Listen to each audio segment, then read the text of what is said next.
The shocking truth about how sex connects you to a deeper level of consciousness.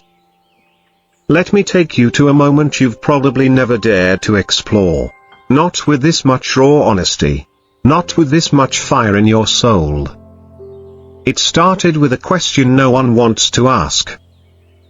What if everything we've been told about sex was just a shallow imitation of a truth so deep it could crack open the very core of who we are? I was standing at the edge of a mountain cliff in Bhutan. Yes, literally on the edge, gazing into a valley where mist danced like ghosts over ancient monasteries. My guide, an old monk who barely spoke, turned to me and whispered a sentence I will never forget. When two souls join in truth, the universe takes notice. That sentence struck me like lightning. I didn't understand it then, but I would. And when I did, it would change my life, my love, and my soul forever. You've probably been told that sex is just biology, just pleasure, just survival. But what if I told you it's not just a physical act? It's a spiritual bridge? A sacred portal? A mystical key? And here's the most shocking part. This connection is already hidden inside you, right now, waiting to be awakened. This is not a video about sex like you've seen it before. No cheap clickbait. No shallow sensationalism. I'm going to take you on a spiritual journey, a real one, into the ancient mystery of how sex, when understood fully, becomes the most powerful connection to higher consciousness that exists in the human experience. You ready? Because once you see what I'm about to show you, there's no going back. We start with a story. Mine. Years ago, I was in a relationship that looked perfect on the outside. We had passion. We had laughter. We even had those movie montage moments with candles and soft music.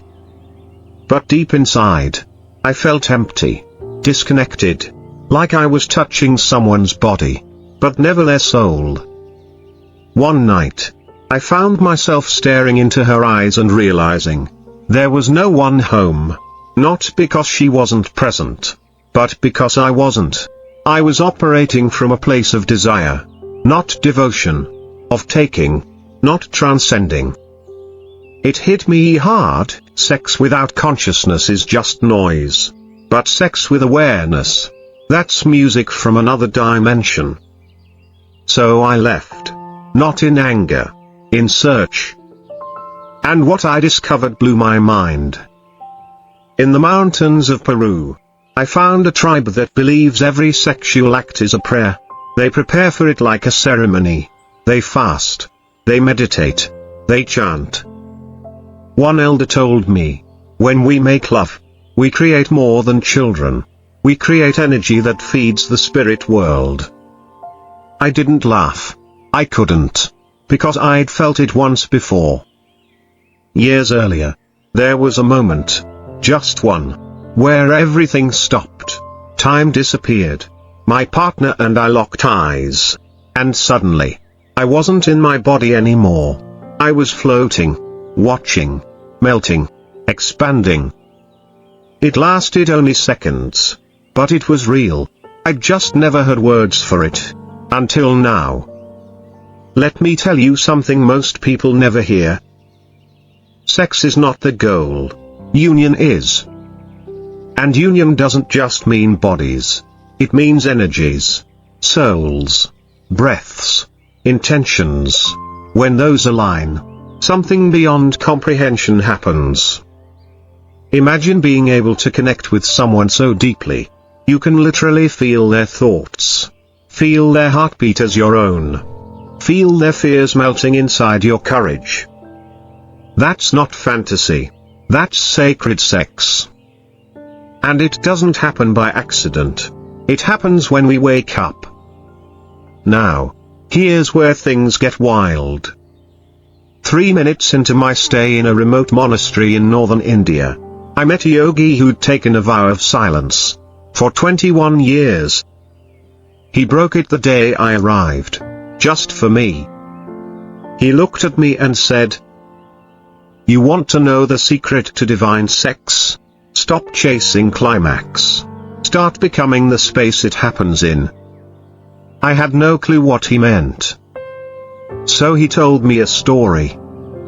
He said in ancient times, tantric lovers would sit facing each other for hours, fully clothed, doing nothing but breathing in sync. No touching, no talking, just breath. After some time, their heartbeats would match, their thoughts would align, and then, without moving, they would weep. Not from pain, from connection. Because in that space, they weren't two people anymore. They were one. The body is the drum, he said. But consciousness is the rhythm. And only those who become still can hear the beat. That hit me like thunder. What if everything we think of as sex, the rush, the friction, the climax, was only the surface? What if underneath, there's a deeper rhythm? A sacred pulse. And we've just been too distracted to feel it. So I asked him, how do we feel it? He smiled. First, feel your breath. Then, feel theirs. Then let go of where you end and they begin. I tried it later that week. Not with sex. With presence. I held someone's hand, closed my eyes, and breathed. And then something crazy happened. I saw light. I don't mean metaphorical light. I mean actual light, surrounding our hands like mist in the dark. It wasn't a hallucination. It was energy. Pure energy. And I felt it dancing between us. That's when it hit me. Sex isn't about getting off. It's about getting in. Into awareness. Into presence. Into love that vibrates past skin and touches eternity.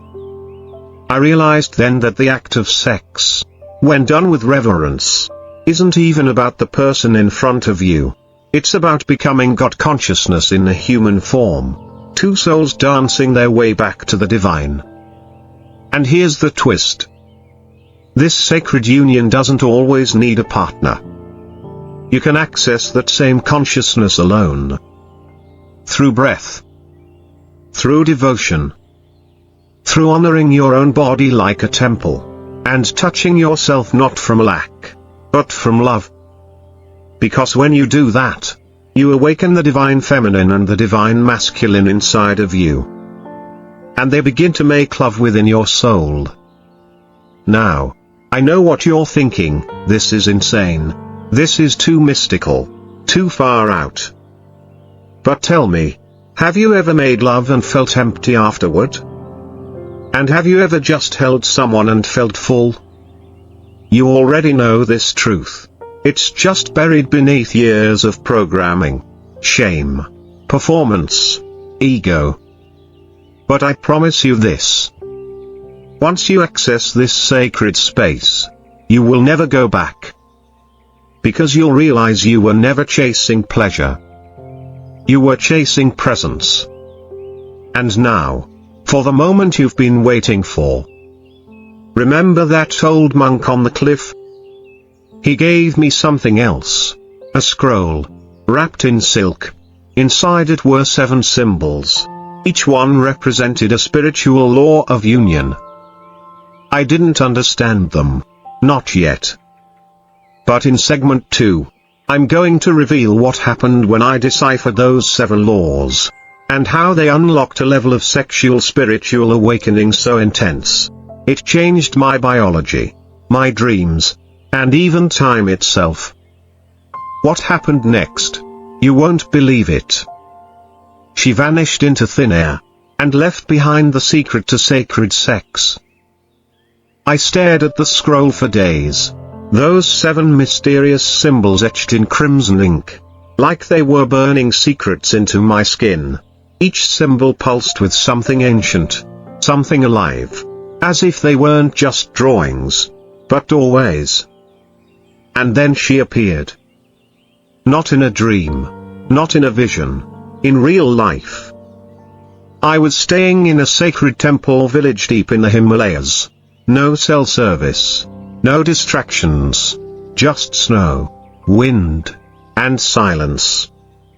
One night, just as the moon hit its peak, a woman dressed in silver linen walked into the firelight. I swear to you, she didn't leave footprints in the snow. She sat beside me without speaking, her presence more still than anything I'd ever known. Her eyes weren't seductive, they were remembering, as if she had known me before, as if I had known her before.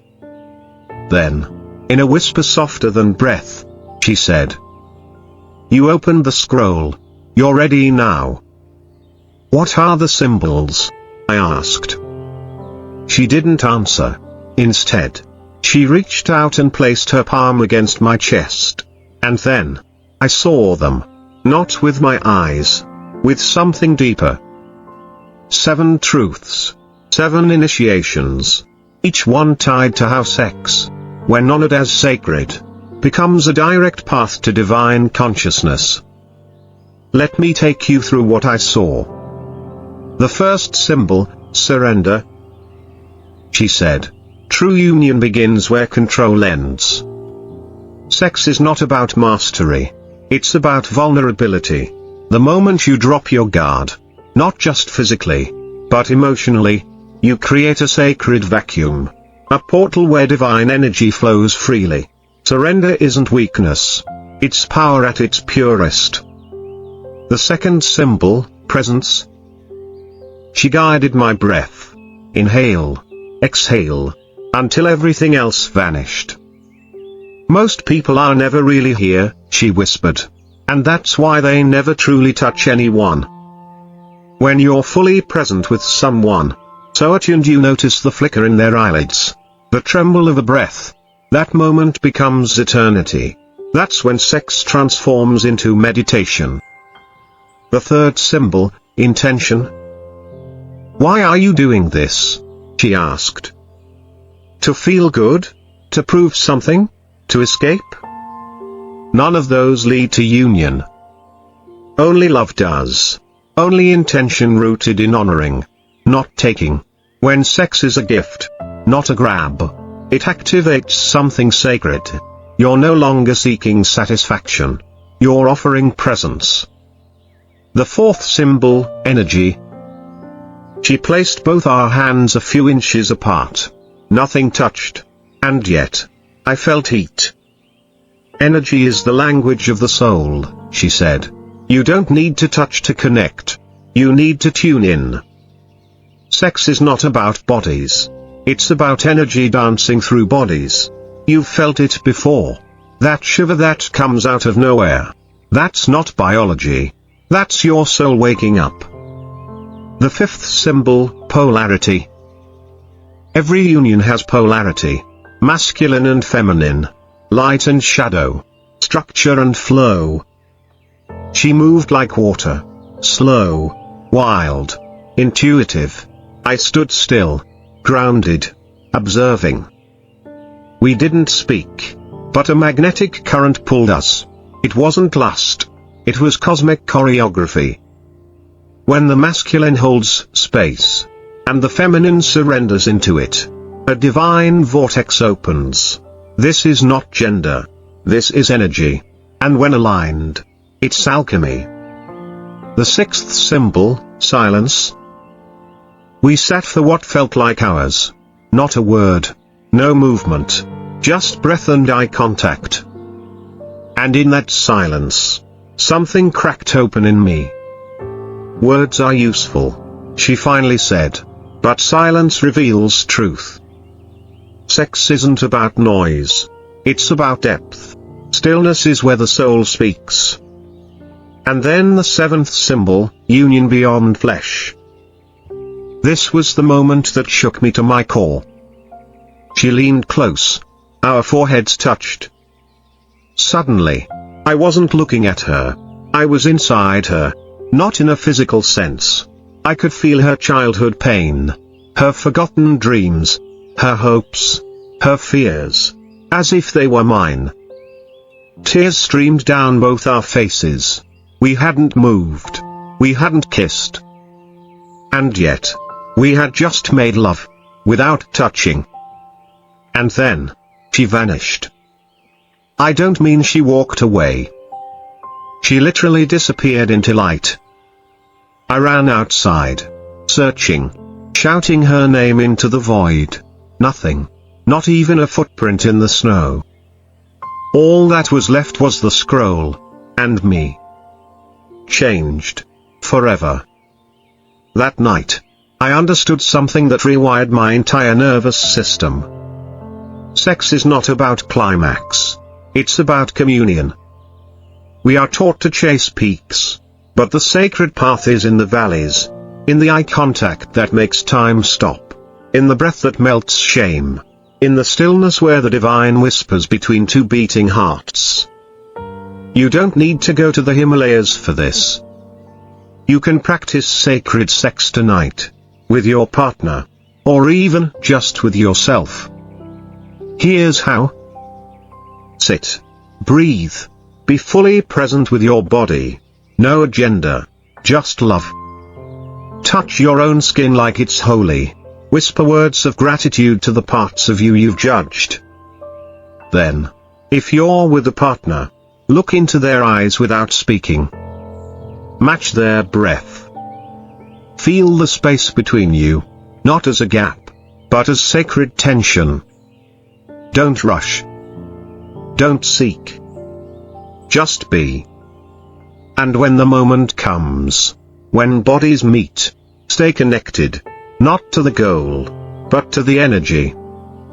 Feel each movement like prayer. Let go of performing. Let go of needing. And instead, merge. In that space, you may cry. You may laugh. You may even feel memories surface from lifetimes ago. That's because you're not just two people anymore. You've become a vessel. For healing. For transformation. For consciousness itself. I remember. Weeks after the woman vanished, I met another seeker in Nepal. A man who had once been a Wall Street banker. Now turned monk. He told me something that hit me harder than a thunderclap. Every orgasm that comes from ego feeds the illusion, but every orgasm that comes from love dissolves it. I stared at him in silence. He said, most people are asleep while making love, but the awakened use love to wake up. And that's when I realized the shocking truth. The energy you cultivate during sacred sex can actually heal your trauma. It can awaken dormant parts of your brain. It can rewrite subconscious programs. It can even affect time. Because when you're that present, time ceases to exist. This is the power you've had all along. You've just never been taught how to use it. The reason this wisdom has been hidden is because it's dangerous. Not in a bad way, but in a liberating way. Because a person who has awakened through sacred sex can't be controlled. They don't chase validation. They don't get lost in shallow pleasure. They radiate such deep presence. Others feel it just standing next to them. You've met them before. That person who walks into a room and you just feel safe around them. They've probably discovered what I'm showing you now. And now, so can you. In the final segment, I'm going to guide you into the highest level of sacred sex. The mystical doorway that connects your sexual energy to divine purpose, manifestation, and even death and rebirth. You're about to witness a story that involves fire rituals, a lost gospel, and a moment where I came face to face with myself, in another lifetime. It will blow your mind. The night I died during sacred sex, and was reborn into divine power. You're not going to believe what I'm about to tell you, but I swear to you, it happened. It was the night of the lunar eclipse. I was in southern Egypt, near the ruins of a temple where ancient mystics once practiced the rites of union. Ceremonies where sex wasn't just about pleasure, but about touching the divine. I had been invited by a woman I met only days before. Not a tourist, not a guide, but someone different. She had this presence. Like her eyes had seen something your mind wouldn't understand. And when she spoke, you didn't just hear her, you felt her. We talked for hours about everything. Creation myths, soulmates, energy, even death. That's when she asked me, "Do you want to know what sacred sex really unlocks?" I thought I already did. But she shook her head and whispered, "Then meet me at the temple, tonight." That night changed everything. We didn't touch for hours. We just breathed together in front of an open fire, surrounded by ancient pillars and silence so loud it felt like the universe was holding its breath. And then, something took over. Not lust, not desire, but something ancient, something beyond us. It was like the walls between lifetimes collapsed, and we weren't just two people anymore. We were priest and priestess, flame and water, hunter and moon, over and over again, in body after body, soul after soul. The act that followed was not sex. It was sacred remembrance. We didn't chase climax. We chased truth. And somewhere between our synchronized breath and trembling stillness, I saw something impossible. I saw myself, lying down, eyes open. But I was above, watching, outside of my body. There was no panic, only peace. I was dead. But I wasn't gone. I was conscious in the most profound way I've ever known. And in that out-of-body moment, I understood it all. Sex is the doorway that opens when the soul wants to leave the mind and enter the divine. We've been taught that orgasm is the peak. That's wrong. The true orgasm is death. Death of ego. Death of fear. Death of separation. That night, I experienced what mystics call the little death. A full-body energetic release so pure, so sacred, it dissolves your entire sense of self into the infinite. When I came back into my body, I gasped like I had just been born. She was crying, not because of pain, but because we had just touched God together. And then she said something I'll never forget. "You are now reborn through the flame of love. Use this power wisely." She kissed my forehead, and just like the woman in the Himalayas, she vanished into the wind. Gone. Now listen closely, because this is where it gets steep. The ancients believed that sexual energy is not just for pleasure or procreation, it's for creation. When you channel it consciously, you can manifest realities, heal traumas, even activate dormant parts of your spirit. This is why sacred sex was once taught in temples, why it was guarded by mystery schools, because it is the most powerful creative force you possess. Think about it, your body was literally created through sex. So what do you think happens when you activate that energy not for lust, but for awakening? You begin to create not just babies. You begin to create realities. You become the divine artist of your life. You start speaking things into existence, not because you're manifesting in the trendy sense, but because your entire energetic field begins vibrating at a frequency where the universe has no choice but to respond. And here's the twist most people miss. Sexual energy and spiritual energy are the same thing, just moving through different channels. One grounds you into the earth. The other lifts you into the divine. But when you align both, when the root chakra and the crown chakra start dancing, you unlock the true bridge between heaven and earth. You become the temple. And that, my friend, is why I believe so many people feel broken after sex. It's not because sex is wrong. It's because they're using the holiest energy they have, unconsciously. When you give your body to someone who doesn't see your soul, you feel like something's missing, because something is missing. But when you unite with someone soul to soul, breath to breath, presence to presence, you don't lose anything. You gain everything. You remember that you are not just flesh and desire. You are stardust and spirit. You are the divine in motion. Let me ask you a question that could change your life. What would happen if you never saw sex as just physical again? What if every time you touched someone, or even yourself, you did so with reverence? What if every intimate moment became a silent prayer? What if every breath during union became a mantra that rewrote your past, your pain, your purpose? You would walk differently. You would speak differently. People would feel it. They'd sense your grounded power, your radiance, your peace. Because this kind of connection doesn't fade after the act ends. It lives in you. It reshapes your nervous system. It awakens your gifts. And most of all, it frees you. I've met people from all corners of the world.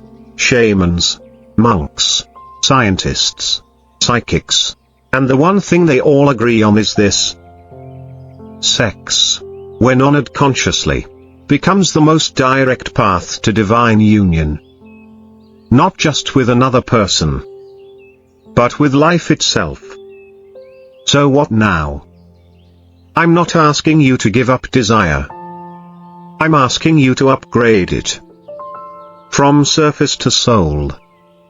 From pleasure to purpose. From climax to cosmic connection. Tonight, if you're brave enough, try this. Lie down, alone or with someone you trust deeply. Close your eyes. Place one hand on your heart, one on your lower belly. And breathe. Inhale, I am sacred. Exhale, I am divine. Do this for 5 minutes. Just 5. Feel what awakens. Let your soul speak. Let your body answer. And remember this. Sex isn't just about union with another. It's about reunion. With yourself. Your source. Your infinite light. Because in the end, sacred sex is not the destination. It's the path. A path back to the wholeness you forgot you were made of. A path back to the divine lover within you. A path that leads to a consciousness so deep, so powerful, it can change the way you love, the way you heal, the way you exist. So go. Not to seek love, but to become it. To radiate it. To offer it. Because the world doesn't need more sex. It needs more sacredness. And the shocking truth? That sacredness has been inside you all along. You were never just a body. You were always a bridge to the divine. Now go light that fire. And become the temple.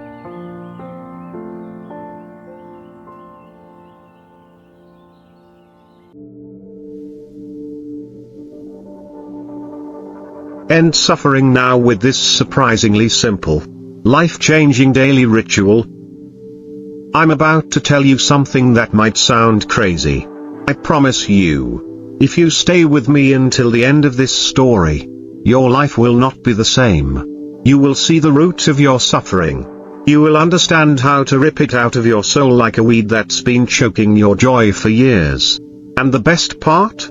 The solution doesn't require money, status, or years of spiritual training. It takes 5 minutes a day. But that 5 minutes, if done right, will shatter everything you thought you knew about pain. Let me take you back. I was standing on the edge of a cliff in Nepal. I had hiked 12 hours to reach a forgotten monastery carved into the face of a mountain, where the wind spoke louder than words and the sky felt close enough to touch. I had come here chasing silence, because noise was all I knew. The noise of heartbreak, the noise of ambition, the noise of pretending to be okay. And then I met him. He didn't speak much. His beard was silver and so were his eyes. I later found out nobody knew his name. The villagers just called him the one who listens. At first, I thought he was just another monk. But when I looked into his eyes, it felt like something ancient looked back at me. That night, under stars so sharp they looked like they could cut the darkness, he handed me a single, folded piece of cloth. Tomorrow, he said, if you want the suffering to end, do this. It was a ritual, not the kind you'd expect. No candles, no incense, no mantras. Just silence, attention, and a question. That question? What am I unwilling to feel right now? Sounds simple, doesn't it? But when I first asked it the next morning, alone on the rocks as the sun rose like a fire behind the Himalayas, something cracked open inside me. I realized I wasn't afraid of the world. I wasn't afraid of failure. I was afraid of myself. Of the parts of me I didn't want to feel: shame, grief, guilt, helplessness. For the first time in my life, I sat with those emotions. I didn't try to fix them. I didn't try to escape them. I just let them be. And then, something unbelievable happened. It felt like I dropped into a vast, golden silence. Not the silence of emptiness, but the silence of truth. I wasn't broken. I wasn't lost. I was just here. And so are you. Right now. If you're watching this, it's not by accident. Something inside you knows. There's more to life than this daily cycle of pretending, of pushing, of pleasing. Something in you wants out of that loop. Not by escaping life, but by meeting it with open eyes and a fearless heart. And this daily ritual, this simple practice of asking what you're unwilling to feel, it's the portal. But the story doesn't end in Nepal. In fact, that was just the beginning. 3 months later, I was back home. Same bed, same friends, same problems. Except I wasn't the same. Every morning, I would sit down, close my eyes, breathe, and ask, what am I unwilling to feel right now? One morning, the answer was rage. Rage I'd buried for years. I let it rise. Let it shake me. Let it roar inside like a wild lion. And do you know what I discovered? The rage wasn't the problem. Resisting it was. That day, something clicked. Suffering is never caused by the feeling itself. It's caused by our resistance to the feeling. That's when I realized. I'd been running from shadows my whole life. Shadows I had created by refusing to turn toward the light of my pain. Let me ask you something. What are you unwilling to feel right now? Loneliness? Shame? Hopelessness? The sting of a betrayal you've never healed from? Take a moment. Don't answer too fast. Go deeper. You see, your breakthrough isn't behind something new. It's behind something old you've avoided for too long. And this is the secret no one talks about. Not the influencers. Not the self-help gurus. Not even most spiritual teachers. They'll tell you to visualize your best self, or chant affirmations in the mirror. But few will look you in the eye and say, sit with your sorrow. Let it break you open. That's where your soul breathes. Now listen closely. Around the 3-minute mark of my journey, something utterly surreal happened. I had been doing this ritual every day for 40 days straight. On day 41, I woke up with this overwhelming sense that I needed to go into the forest. I followed the pull. No phone. No map. Just trust. 3 hours in, I stumbled upon a place that wasn't on any trail. And in the middle of that clearing was a perfect circle of smooth black stones. At the center, a single white feather, floating upright, not touching the ground, just suspended. I know, sounds impossible, but I swear to you, this was real. And as I stepped into the circle, I heard the wind whisper a phrase I didn't understand at the time. Feel it all, and you'll fear nothing. That's when I understood. That feather, that clearing, it wasn't out there. It was a mirror of what was happening inside me. The more I faced what I feared to feel, the lighter I became. Like the weight of my suppressed emotions had been the very gravity holding me down. We've all heard that phrase, let it go. But I'm telling you now, you can't let go of something you've never actually held. You must feel it to free it. And this daily ritual, 5 minutes, 1 question, full honesty, it teaches you to hold your pain with tenderness, not judgment, to greet it like an old friend carrying a sacred message. This isn't therapy. It's not a hack. It's a spiritual revolution, disguised as simplicity. You're not watching this by chance. You're here because your soul is ready. You're ready to stop running, ready to stop numbing, ready to stop pretending you're okay when deep down, you're exhausted from holding it all together. The truth is, the version of you that suffers the most, is also the one most desperate to be felt. And the moment you feel it, fully, unflinchingly, without resistance, is the moment you start to become truly free. Are you ready? Because what happens next will blow your mind. This forbidden ritual was hidden for centuries, until now. What I'm about to share with you has been hidden in plain sight for centuries. The reason most people never discover it isn't because it's complicated. It's because it's so simple, so direct, and so emotionally raw that the ego runs from it. But when I tell you this forbidden ritual can end your suffering, I'm not exaggerating. In fact, when ancient spiritual masters passed this on, they whispered it, not because it was a secret, but because it was sacred. Let me tell you a story, not from a mountaintop this time, but from a prison. Yes, a prison. 6 months after I returned from Nepal, I was invited to speak at a correctional facility for men serving life sentences. The warden had seen my videos and said, they don't need motivation, they need something real. So I walked into that concrete cage, looked at 40 men who'd lost their freedom, and asked them just one question: what are you unwilling to feel right now?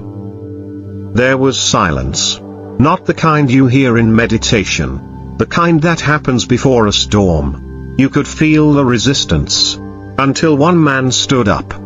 He was huge. Tattoos everywhere. Scar over one eye. He said, I don't want to feel regret. That moment shifted everything. He sat down on the floor. No chair. Just him and the ground. And he let it out. All the grief. The pain of his choices. The faces of people he hurt. The man sobbed like a child. And slowly, one by one, the others joined him. Tears in a prison. Not weakness. Rebirth. This practice broke open a space where those men weren't inmates anymore. They were humans. Just like you. Just like me. And in that moment, I saw it more clearly than ever. Suffering ends the moment we allow ourselves to feel what we've been refusing to feel. So why don't we do it? Because it's terrifying. Because our culture tells us to numb, to distract, to perform. We're taught that strength is stoicism, when real strength is presence. Let me tell you what happened after that prison visit. One of the inmates, Joseph, started doing the ritual every morning in his cell. He wrote to me weekly. In one letter, he said, "I'm still in here, but I've never felt more free. The walls are the same, but my heart is different." If that doesn't shake something loose inside you, read it again. Now I want to speak directly to you. There's a part of you right now that wants to scroll away, click away, numb out. That part is your defense. And I honor it. It kept you alive. But it's not helping you live. So take a deep breath with me. Right now. In. Out. Now ask, what am I unwilling to feel right now? Don't answer with your mind. Let your body answer. Let your gut speak. Let the tension in your chest whisper the truth. That is the doorway. And here's the kicker, this ritual isn't just emotional, it's energetic. After doing it consistently for weeks, people report things like spontaneous forgiveness, creative breakthroughs, peace without cause, even physical healing. I've seen it. I've lived it. But none of that compares to what I'm about to tell you. It was day 90 days into this ritual. I had been through the highs, the lows, the breakdowns, the breakthroughs. I went to sleep feeling unsettled, not afraid, just expectant, like something was coming. And then it happened. I had a dream, but it wasn't a dream. It was more like being pulled into another realm. Everything was golden, not shiny, metallic gold, alive gold, like the air itself was consciousness. And standing before me was the monk from Nepal. But he wasn't alone. All around him were other beings, cloaked in light. No faces, just presence, radiating love. And one of them stepped forward and said, "This ritual is the seed. The fruit is truth. Plant it in the silence of your soul, and you will remember what you never forgot." I woke up crying. Not from sadness. From recognition. It was like my soul remembered something ancient, something real. And I knew I had to share it with you. Now I want to invite you deeper, because we're not done yet. We're just scratching the surface. You've felt pain, maybe more than most. You've smiled when your heart was breaking. You've played roles. You've been strong when you wanted to collapse. And for that, I honor you. But you're not here just to survive life. You're here to feel it. Fully. To awaken. To remember. And the only thing standing in your way is the refusal to feel what is already inside you.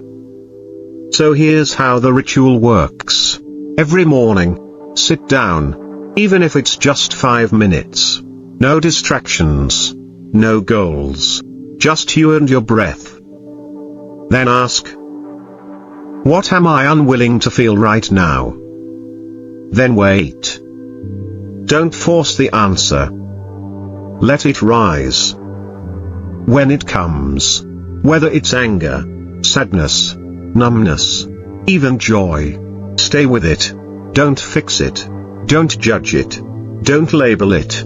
Just feel it. Let it move. Let it cry. Let it rage. Let it whisper.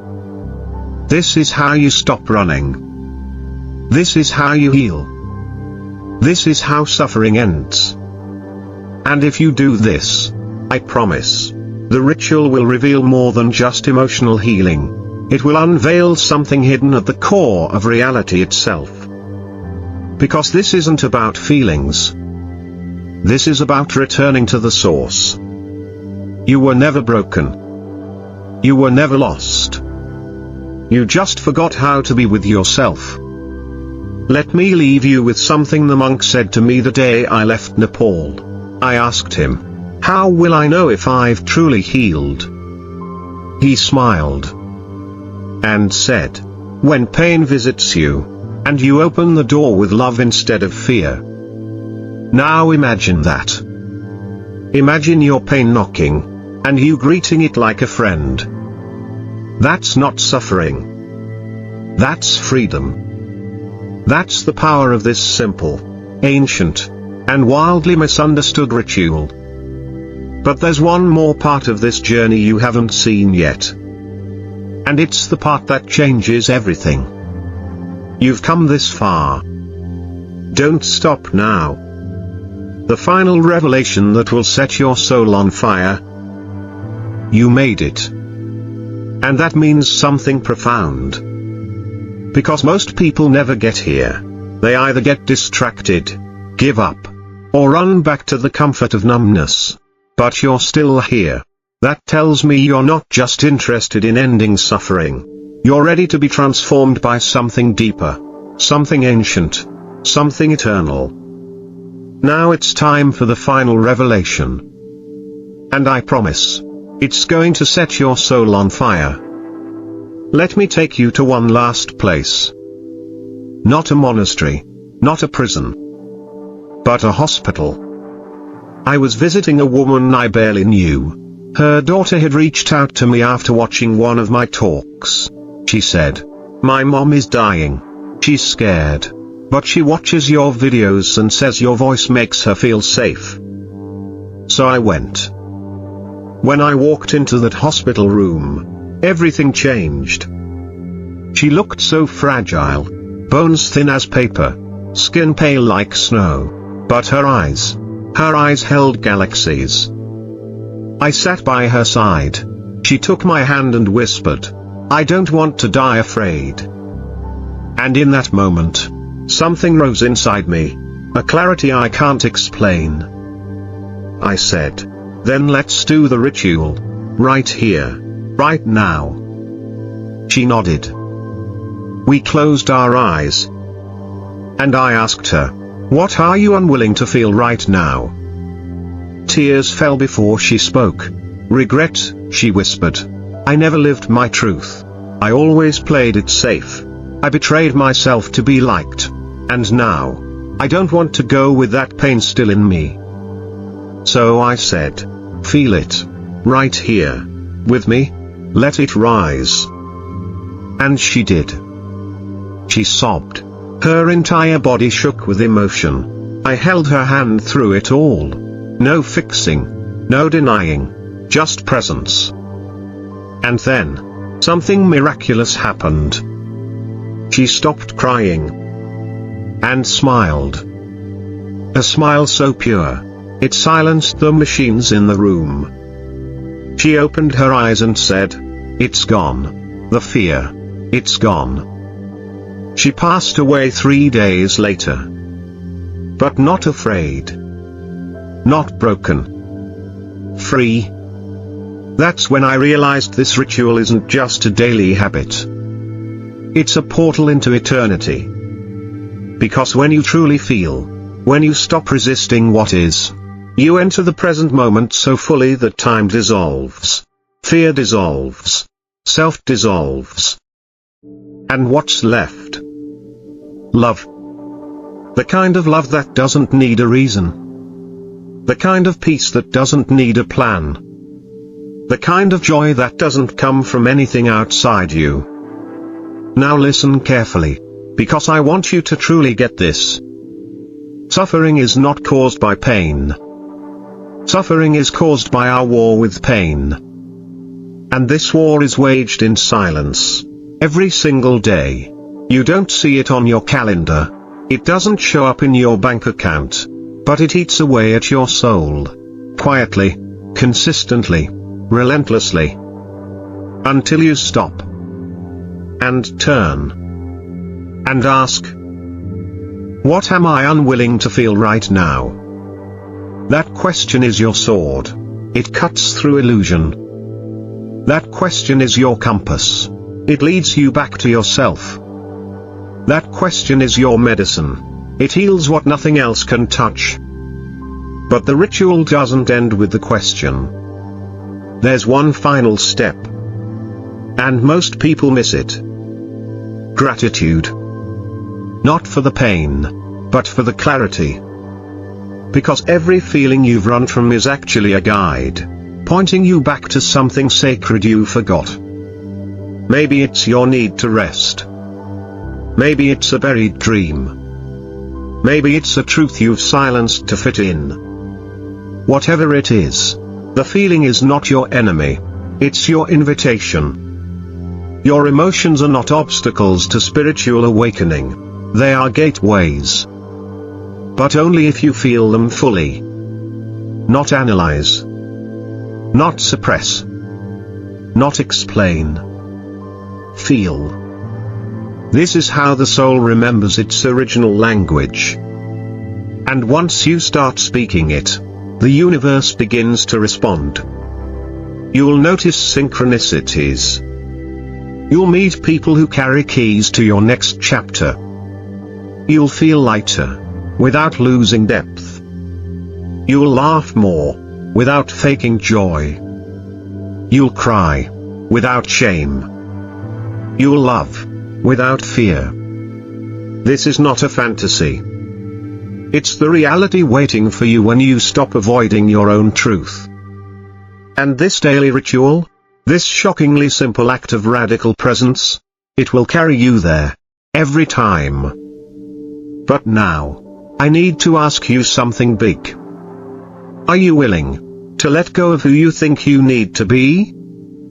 Because that version of you, the one who needs to be perfect, strong, successful, agreeable, productive, it's exhausted. You know it. I know it. And behind that version is someone real.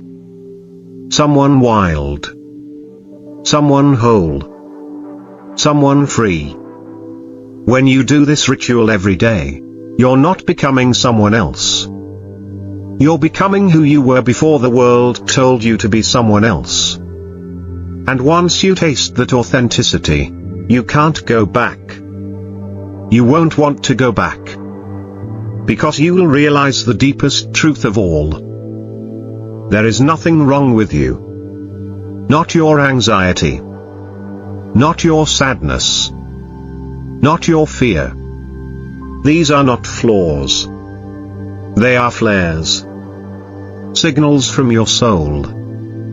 Asking to be heard, held, loved. And when you answer them with presence, you become unshakable. People will notice. They won't know what changed, but they'll feel it. They'll feel your peace. They'll feel your presence. They'll feel your freedom, and maybe, just maybe, they'll begin to ask themselves the same question you now carry like a sacred torch. What am I unwilling to feel right now? And in that moment, you won't just be free. You'll become a light. A lighthouse for others. And that is how we end suffering. Not just for ourselves, but for the world. So here's your mission. Starting tomorrow, give yourself 5 minutes. Ask the question. Feel the truth. And finish with gratitude. Every day, no exceptions. Let it break you. Let it free you. Let it reveal who you really are beneath the stories, beneath the fear, beneath the mask. And then, live from that place. Because that's not just how suffering ends. That's how life begins. And if you ever doubt it, come back here. Watch this again. Let it remind you. You are not alone. You are not broken. You are not lost. You are awakening. And the ritual is your return. Now go. Light your soul on fire. And show the world what a truly free heart looks like.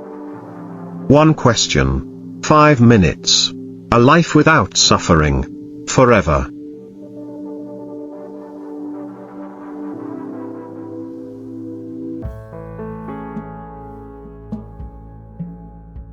why embracing sexual energy might be the missing link to your spiritual evolution.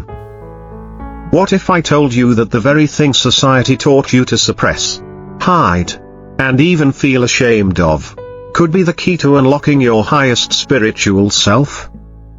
I'm not talking about some random meditation or another generic raise your vibration trick. No. I'm talking about something so powerful, so taboo, so misunderstood, that once you fully embrace it, your entire life begins to shift in ways you never imagined. I'm talking about your sexual energy. And no, this isn't just about pleasure or desire. This is about spiritual evolution at the deepest level.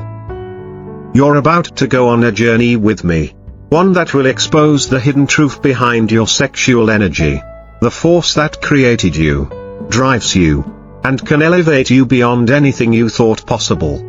I'll show you how it's been hijacked, repressed, distorted, and how reclaiming it could change everything. So let me ask you right now, what if the divine doesn't want you to suppress your sexual energy, but to harness it like a sacred flame? This story begins with a moment that shattered my world. Years ago, I was sitting in silence at the edge of a remote temple in the mountains of Bhutan. It was bitterly cold. I had been fasting for days, seeking answers to a spiritual question that had tormented me for years. Why do I feel so disconnected? Even though I've done everything right, meditated, prayed, lived simply, why does something still feel missing? Then, an old monk, barefoot and wrapped in tattered robes, approached me. He sat beside me without a word and handed me a scroll, aged and fragile. On the cover, it had just 4 words etched into gold leaf. Sex is sacred fire. I looked at him, confused. He smiled without speaking and pointed to the sky. The stars make love in silence, he finally whispered. But the whole universe is born from that union. What he told me that day flipped my understanding upside down. He explained how sexual energy isn't just a biological urge. It's the creative force of life itself. The same energy that gives rise to galaxies flows through you and me every day.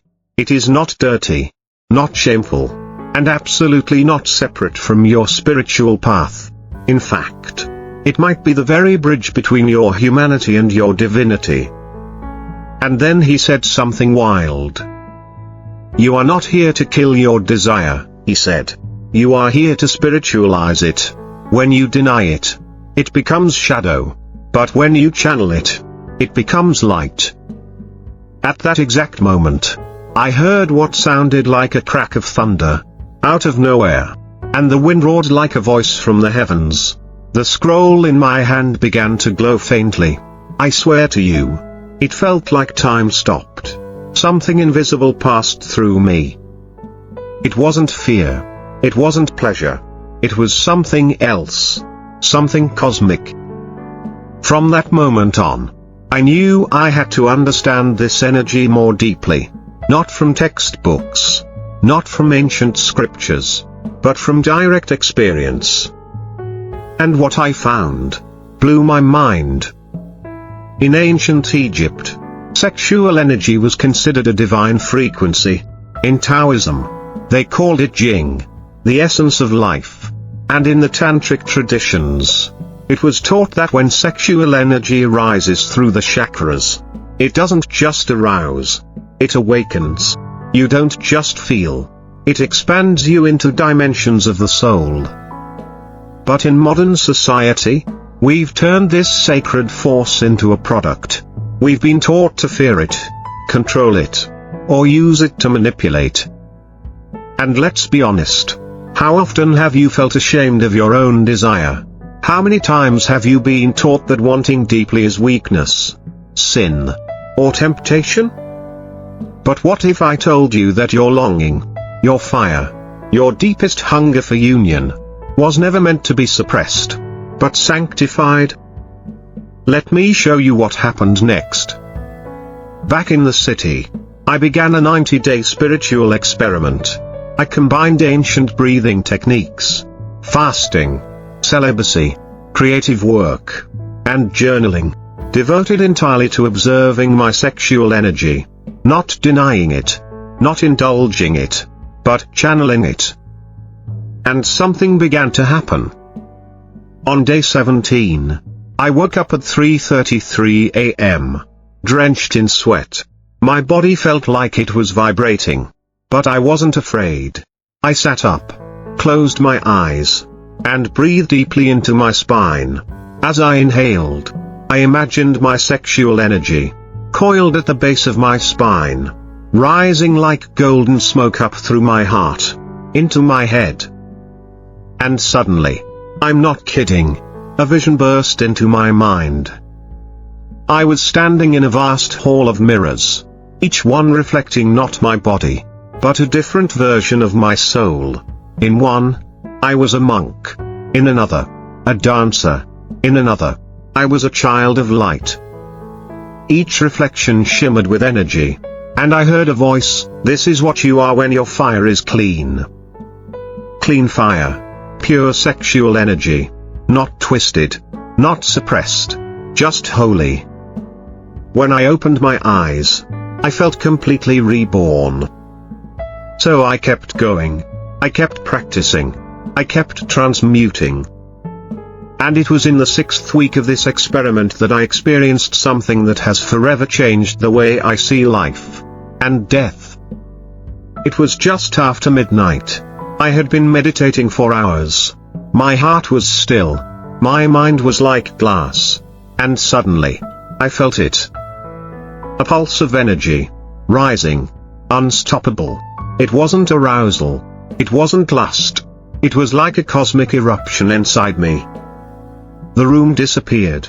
I felt myself expanding beyond my body. I was floating, weightless. My consciousness soared beyond the roof, past the clouds, past the stars. And then, I saw her. A divine feminine being, clothed in flowing light, standing on the edge of a galaxy. She reached out to me with eyes like galaxies. "You've awakened the sacred flame," she said. "But this is only the beginning." And just like that, everything snapped back. I was in my room, shaking, crying, laughing all at once. I wasn't the same. And neither will you be, once you embrace what I'm about to show you next. The hidden temple inside your body, and how sexual energy unlocks its gates. You and I, we've been taught to seek temples outside of ourselves. Cathedrals, monasteries, holy mountains. But what if the greatest temple you'll ever enter is your own body? And the key that unlocks its inner sanctum? It's the sacred sexual energy you've been taught to fear. Let me tell you a story that most people will never believe. But I lived it. And once you hear it, I promise, something inside you will start to wake up. After that cosmic vision, when the divine feminine told me this is only the beginning, I felt like I had been given access to an invisible map. Not a physical map, but a blueprint of the soul encoded in sensation, breath, and light. I started noticing something extraordinary. Every time I honored my sexual energy instead of suppressing or abusing it, my intuition sharpened. My dreams became vivid and prophetic. Synchronicities exploded in my life. Numbers, animals, even strangers delivering messages I hadn't asked for. It was as if the universe was whispering, "Yes, keep going. You're getting closer." Then one night, everything changed. I was in deep meditation, working with an ancient tantric breath technique. My spine straight, my awareness fully inward. I focused on the base of my spine, where many traditions say the Kundalini energy rests. Coiled like a serpent. I didn't force anything. I just breathed. Slowly, reverently. Suddenly, it was like lightning struck inside my pelvis. Not pain. Not pleasure. Power. The energy surged up my spine in waves. Like a dragon made of light. Each chakra, each energetic center, lit up in a sequence of colors so intense. I thought I was hallucinating. But I wasn't. This was more real than reality. As the energy rose, I saw something that changed me forever. A hidden temple inside my body. It was made of golden bones and rivers of light. On the altar sat a flame. Not burning, but alive. This was my essence, my soul, my untouched divine core. And this flame, this inner fire, had been waiting for me to reclaim it. For the first time in my life, I understood something that no book had ever told me. Your body is a map to the divine, and your sexual energy is the vehicle that takes you there. Not the distorted, commercialized version of sex we see plastered everywhere. I'm talking about sacred sexuality, the fusion of eros and spirit, the union of longing and presence. It's what the ancient mystics knew. It's what modern science is just starting to whisper about in quantum terms. And here's the crazy part. When I started sharing this experience with others, quietly, carefully, with those I trusted, they began having similar awakenings. A woman I met who had battled depression for years told me that after doing the exact same breathwork and intention setting with her sexual energy, she cried for 4 hours. But they weren't sad tears. They were tears of remembrance. She said she remembered herself before all the trauma, all the shame. She said she saw herself dancing with stars. A man who had struggled with addiction for decades told me he finally felt home in his body again. Not fighting it, not escaping it, just being.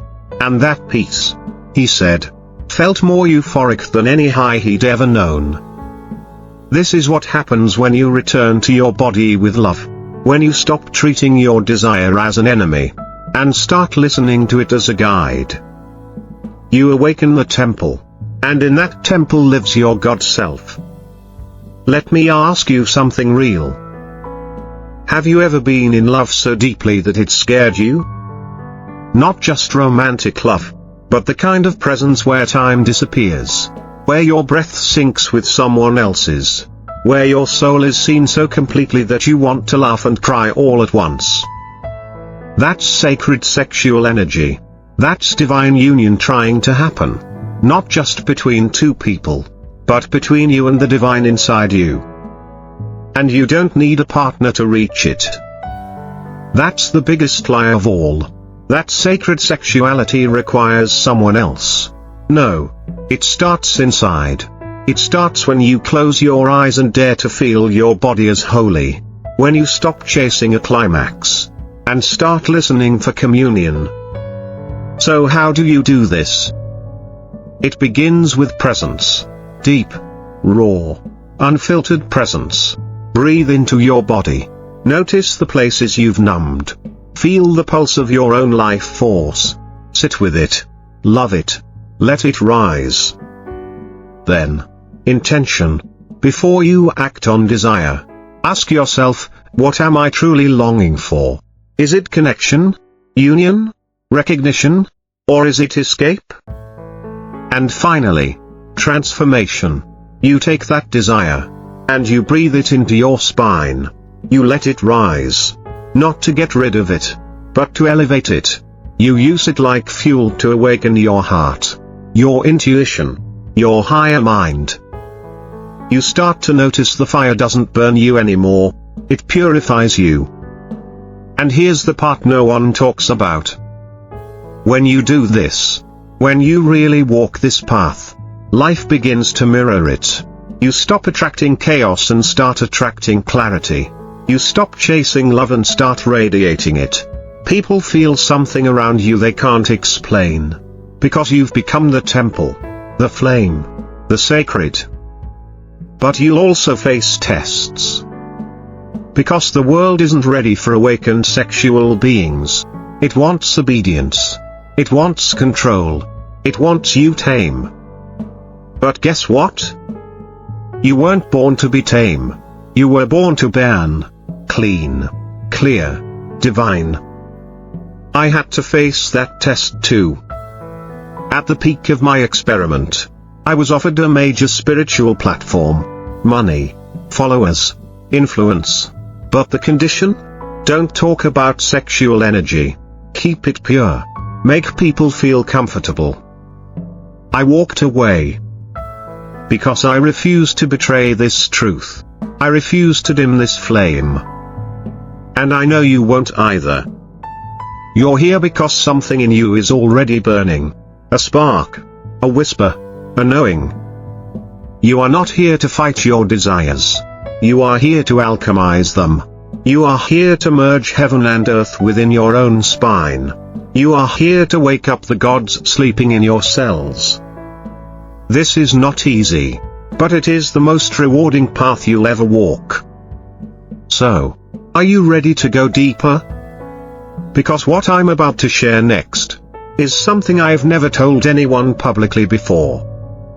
The final gate, the spiritual climax, the divine marriage of your soul's masculine and feminine, and the moment where I fully dissolved into the one. The sacred union that exploded my ego and rebuilt my soul from the ashes.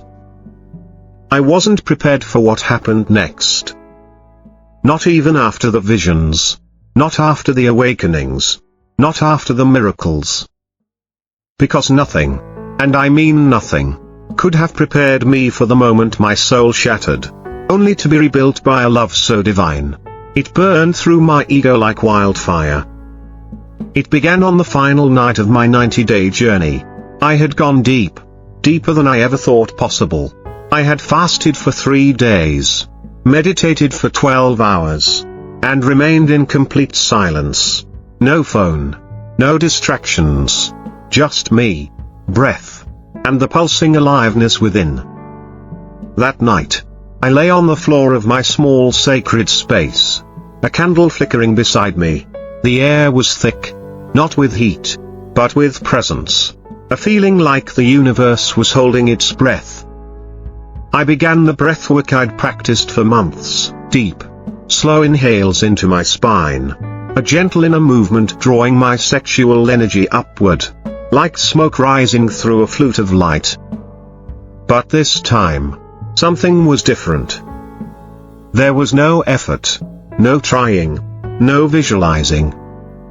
There was only surrender. And in that surrender, it happened. The energy didn't just rise. It erupted. It exploded like 1,000 suns, tearing through every illusion I had about who I was. I felt my masculine essence, pure, focused, unshakable, and my feminine essence, fluid, vast, electric, collide and merge inside my chest. It was as if I were watching a cosmic wedding happening inside my own being. And then, I disappeared. I left my body, my name, my story. I became nothing and everything at once. Time dissolved. Space dissolved. Even the breath dissolved. All that remained was a field of pulsing love, so vast, so gentle, so infinite, I could barely hold it. And at the center of that field, there she was again. The divine feminine, dressed not in form, but in pure light. Her voice didn't speak. It sang through my soul. "This is what you are," she said. "Not male, not female, not mind, not flesh. You are the sacred union itself. You are creation. You are God remembering God." Tears poured from my eyes. Though my body wasn't there, my heart broke open wider than it ever had before. Not from pain, but from awe. I was witnessing my own resurrection. And then I felt it. The full, undiluted truth of sexual energy. It is not lust. It is not danger. It is not shame.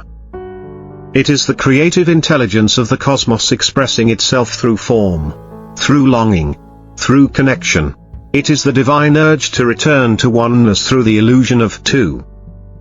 When I returned to my body, I didn't move for hours. I was reborn. And ever since that night, I've walked with a different flame inside me. One that doesn't flicker in fear. One that doesn't beg for permission. A flame that whispers, "You are holy, even in your hunger, especially in your hunger." You see, we've been lied to. We've been told that spiritual people don't talk about sex. That desire is distraction. That energy in the hips is something to rise above. But here's what the mystics know, and what the new generation must reclaim. You do not evolve by escaping your body. You evolve by embodying the sacred. You do not grow by killing desire. You grow by sanctifying it. Your sexual energy is not an obstacle. It is an oracle. It reveals what your soul truly longs for, union. Not with another, but with everything. So let me ask you a question right now. And I want you to let it drop into your soul like a stone falling into still water. What would happen if you stopped fearing your power, and started loving it? What would happen if you stopped fragmenting your spiritual life from your sensual life, and started seeing them as one glorious dance? What would happen if every breath, every touch, every look in the mirror was a sacred act? I'll tell you what happens. You stop chasing. You stop pretending. You stop performing. And you start living from your center.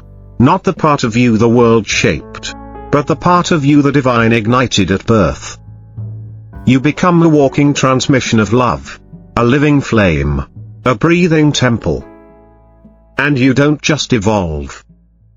You awaken. So, how do you begin? Start small. Close your eyes right now. Breathe deeply into your belly. Feel it rise like a sacred drum. Now breathe deeper. Into your hips, your thighs, your spine. Feel the tingling, the heat, the sensation. This is not lust. This is not dirty. This is divinity in motion. Now ask it, what are you trying to tell me? Maybe it says you've been hiding. Maybe it says you're ready to rise. Maybe it says nothing, and just wraps you in warmth. Whatever it says, listen. Because that energy is your compass. It's been with you since birth. It guided you through your first breath. It will carry you through your last. And if you let it, it will open doors in your heart that have been locked for lifetimes. But you must choose it. You must choose to meet yourself. Not just in silence, but in fire. Not just in stillness, but in desire. Not just in thought, but in touch. Let your fingers become prayer. Let your breath become offering. Let your movement become devotion. And when you're ready, bring that sacredness into how you touch the world. Because this isn't just about you. This is about every soul who has ever been told they're too much, too hungry, too alive. This is about reclaiming the body as a temple, not a prison. This is about ending the war between spirit and flesh. And you, yes you, are the bridge. So walk it boldly. Burn with love. Speak the truth that makes others tremble. And know this. You are not broken. You are not impure. You are not unworthy of the divine. You are the divine. Now go, light the flame in others. And when the world asks, who gave you permission to burn so bright? You'll smile and say, I did. Because the only thing more powerful than sexual energy is a soul who's no longer afraid to own it. And that, my friend, is how you begin your true spiritual evolution.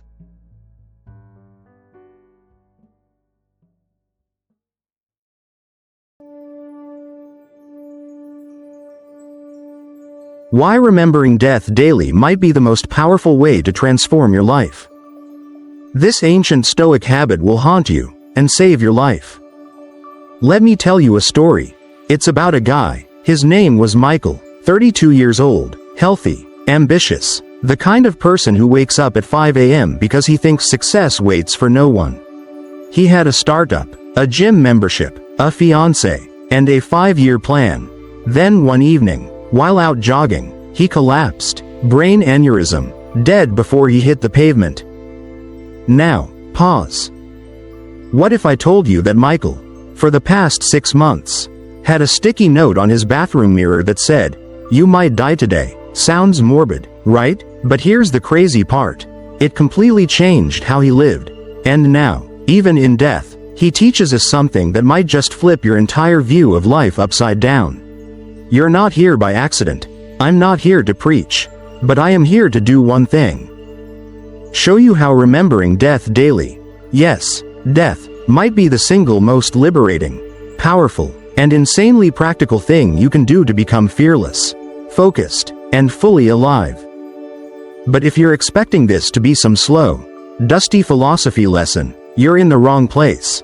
Because what we're about to do is rip open the surface of your daily routine, your fears, your goals, and even your excuses, and drag you into a mindset so sharp it could cut through time itself. This is not just about dying, it's about finally living. And it begins now. So here's the wild part. The Stoics, those ancient philosophers you've probably heard about from quotes on Instagram, didn't just talk about virtue and emotions. They literally meditated on death every single day. They called it Memento Mori. Remember you must die. Sounds dark, but for them, it was the ultimate power move. They weren't obsessed with dying. They were obsessed with not wasting life. Seneca wrote, "You act like mortals in all that you fear, and like immortals in all that you desire." Let that hit for a second. He's calling us out. How often do we waste time scrolling, arguing, chasing people who don't care, avoiding the truth, because we act like we'll live forever? Now, imagine if each morning, when you checked your phone, you saw, "You might die today." You'd probably laugh, maybe even get uncomfortable. But what if you let that idea live in your mind all day? You'd stop waiting. You'd say what you mean. You'd build that thing. You'd walk away from that toxic person.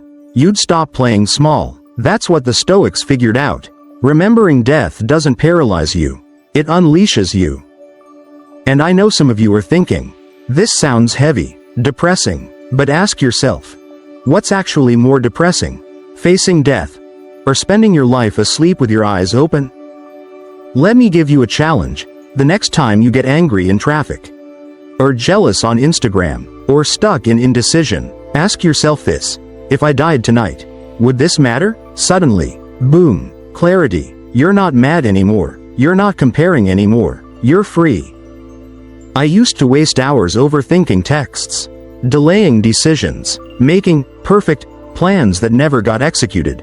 But once I started treating every day like it might be my last full one, things change, not in a reckless way, but in a real way. I didn't just plan more, I acted more.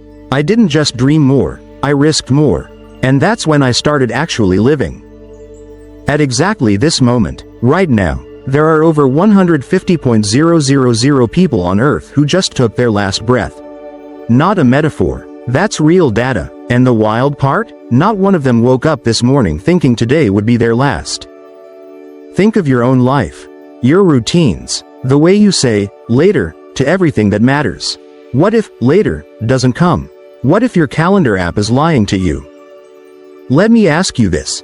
If I guaranteed you'd die in exactly 1 year, would you keep doing everything you're doing now? Would you stay at the same job? Keep the same relationships? Keep scrolling past life?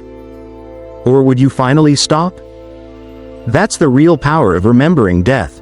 Not fear, focus, and more than that, freedom. You get to drop all the fake stuff, the need to impress, the pressure to be perfect. Because if it all ends soon, and it will, why waste time pretending? Now here's something crazy I did once. I attended my own fake funeral. No joke, I wrote my eulogy, Had 3 friends read it out loud, and sat in the back like a ghost. I listened to what I wanted people to say about me, how I treated them, how I made them feel, what I stood for, and then I asked the hardest question of all. Is the way I'm living today going to earn that eulogy? Spoiler alert. No, it wasn't. I was chasing numbers, not impact. I was chasing goals, not meaning, and that day, it wrecked me, in the best possible way. We are all writing our eulogy with every single decision we make. So the question isn't, am I going to die? The question is, what kind of life will I leave behind when I do? And here's where it gets even crazier. Remember when I told you about Michael, the guy who died jogging? Well, a week before he passed, he wrote this tweet. I'm not making this up. He said, "Every time I brush my teeth, I look at this note. You might die today. People think I'm weird, but honestly, I've never felt more alive." It went viral after he died. His last public words to the world were about death, and somehow, they were also about life. That's the paradox the Stoics knew better than anyone. You don't appreciate the sunrise until you face the darkness. You don't love the present until you understand how quickly it vanishes. You don't really live until you stop pretending you're not going to die. So I want you to try something. Tonight, when you're brushing your teeth, look in the mirror, picture yourself gone tomorrow. No guilt, no sadness, just the truth. Now ask yourself, did I live today like it counted? And if the answer's no, fix it tomorrow. That's stoicism, that's power, that's freedom. You are not promised tomorrow, but you are given today. Now that's just the beginning. Because in the next segment, we're going to do something nobody else on YouTube has dared to do. I'm going to walk you through 3 real moments in life where I almost died, and how each one shattered my ego, stripped me bare, and rebuilt me through pure stoic fire. These aren't stories you'll hear anywhere else. Stick around, because you're about to discover the night I almost died, and why it was the best thing that ever happened to me. Alright, you're still here. Good. Because what I'm about to tell you next isn't theoretical. It's not philosophical fluff. It's real, raw, and messy. It's the stuff I wouldn't even talk about at dinner parties. But I'm telling you now because if remembering death daily really is the most powerful way to transform your life, we can't just talk about it in quotes. We have to get in the dirt. So here it is. The first time I almost died, I was 17. I was in a car with 3 friends. Nothing dramatic, just a Friday night, music up, laughing, stupid. We were doing 80 on a winding road, not paying attention. Suddenly, we hydroplaned. The world turned into spinning headlights. And I swear to you, for a full 2 seconds, I thought, this is it. And in those 2 seconds, do you know what I thought about? Not my grades, not my followers, not my goals. I thought about how I never said, I love you, enough. I thought about the people I held grudges against for way too long. I thought about all the words I should have said, but didn't. Then the car slammed into a ditch. No one was hurt, not even a scratch, but I couldn't stop shaking for hours. Not from fear, but from the realization of how close I had come to dying, and how little I had actually lived. You know what changed after that? Everything. I started calling my parents more. I started saying the truth more, even if it was awkward. I stopped pretending I was fine when I wasn't. That night carved a line in the sand, before death, and after.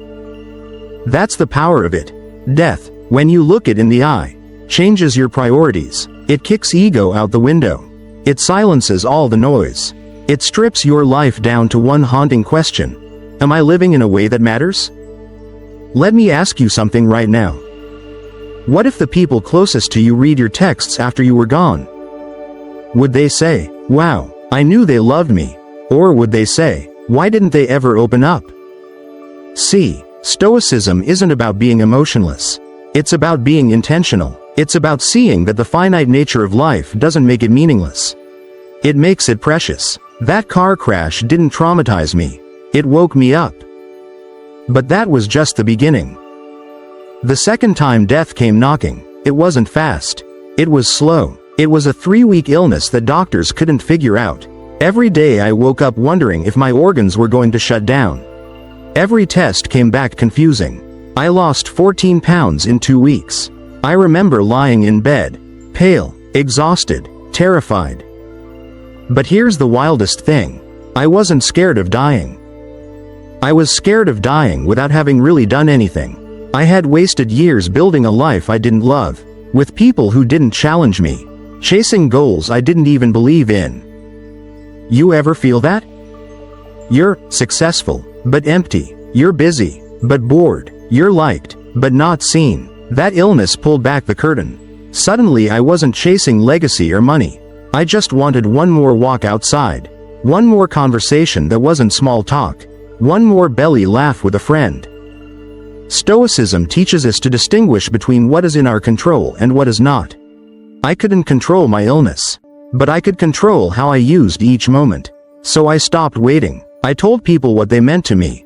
I deleted social media for a while. I wrote my will, not out of fear, but out of clarity. Death had taken the wheel again. But this time, I listened. You know what I realized during those 3 weeks? I didn't need more time. I needed more honesty. I needed to stop lying to myself. I needed to stop postponing what mattered. I needed to stop pretending that I was going to live forever. Because here's the thing. You will die. And that's not a threat. It's a gift. If you accept it, if you carry that truth with you, not as a weight, but as a compass, it will point you directly toward what matters. And it'll help you burn the rest. What would happen if you lived like that? Seriously, pause this video if you have to. And just think, if you woke up tomorrow and heard that you had 1 year left, what would change? Would you still keep that job? Still hide that secret? Still stay silent in the face of something that makes your blood boil? That's what death gives you. Clarity, at the cost of comfort. It's a steep trade, but it's worth it. And now, the third time. This one's hard to talk about. It was a phone call. He's gone. A friend, young, unexpected, no goodbyes, just gone. I went to his apartment later that week. Everything was still there. His shoes by the door. A half-drunk cup of coffee. A calendar on the wall with future plans. Trips, meetings, birthdays. He'd written, "Call Mom, next to Wednesday." But he never got to Wednesday. That was the moment Stoicism hit me in the chest like a freight train. Because this was real, not a quote, not a metaphor, not a journal entry. This was the unrelenting truth. You do not know when your last Wednesday will be. And you won't get a warning. You won't get a sign. So how are you living right now? There's a Stoic exercise called the last time meditation. It's brutal, but it's beautiful. Here's how it works. Every time you do something, anything, you imagine, what if this is the last time I ever do this? The last time you hug your mom. The last time you taste mango. The last time you laugh so hard you can't breathe. You don't get sad, you get present. You look deeper. You listen better. You hold tighter. That's what Memento Mori does. It sharpens life. We live as if we're going to keep seeing the people we love forever. We act like we'll always have one more time. But the Stoics knew better. That's why Marcus Aurelius wrote in Meditations, "You could leave life right now. Let that determine what you do and say and think." That's not nihilism. That's urgency. So if you take nothing else from this video, take this. Stop assuming you'll get another chance. Stop assuming they know you love them. Stop assuming you'll get to that dream, someday. Because someday might be written on a calendar you never get to flip. Now here's where things get absolutely wild. And you're not going to believe what I'm about to do. To prove that this philosophy actually works, not just for me, but for anyone, I'm going to find a total stranger. Someone who's been stuck, lost, or afraid to take action in life. And we're going to give them one day to live as if it's their last. One day to say what they've been holding back. One day to let go of fear. One day to do something impossible. And at the end, we'll ask the biggest question of all. If you live today like your last, do you even want to go back to the way you were living before? Because this isn't just a video anymore. This is a mirror. And you're about to see yourself in it. Don't miss what's next, because it's going to change the way you live forever. Coming up next. I gave a stranger 24 hours to live. Here's what they did, and why you should too. Okay, buckle up. Because what you're about to witness isn't a simulation. It's not a story from history. It's now. We found someone like you, maybe exactly like you, stuck in a life that felt half-lit, paused, trapped by fear and comfort and routine. And we gave them just one rule. You have 24 hours to live. Not for real, obviously, but mentally, spiritually, emotionally. They had to treat the next 24 hours as if it were truly the last day they'd ever get. No second chances, no rewrites, just one final shot to live fully. Meet Rachel. Mid-30s, corporate job, quiet, smart, always playing it safe, always saying, maybe next year. She had dreams, big ones, write a novel, tell her dad how she really felt, apologize to someone she ghosted 10 years ago, travel alone, fall in love, but like so many of us, she got stuck in the infinite loop of later. So we told her, today is your last day alive. What are you going to do? And I'll never forget her face in that moment. Panic, shock, then silence, then tears, then, slowly, resolve. Let me walk you through what she did, hour by hour. Hour 1. She sat in a cafe and wrote 3 letters.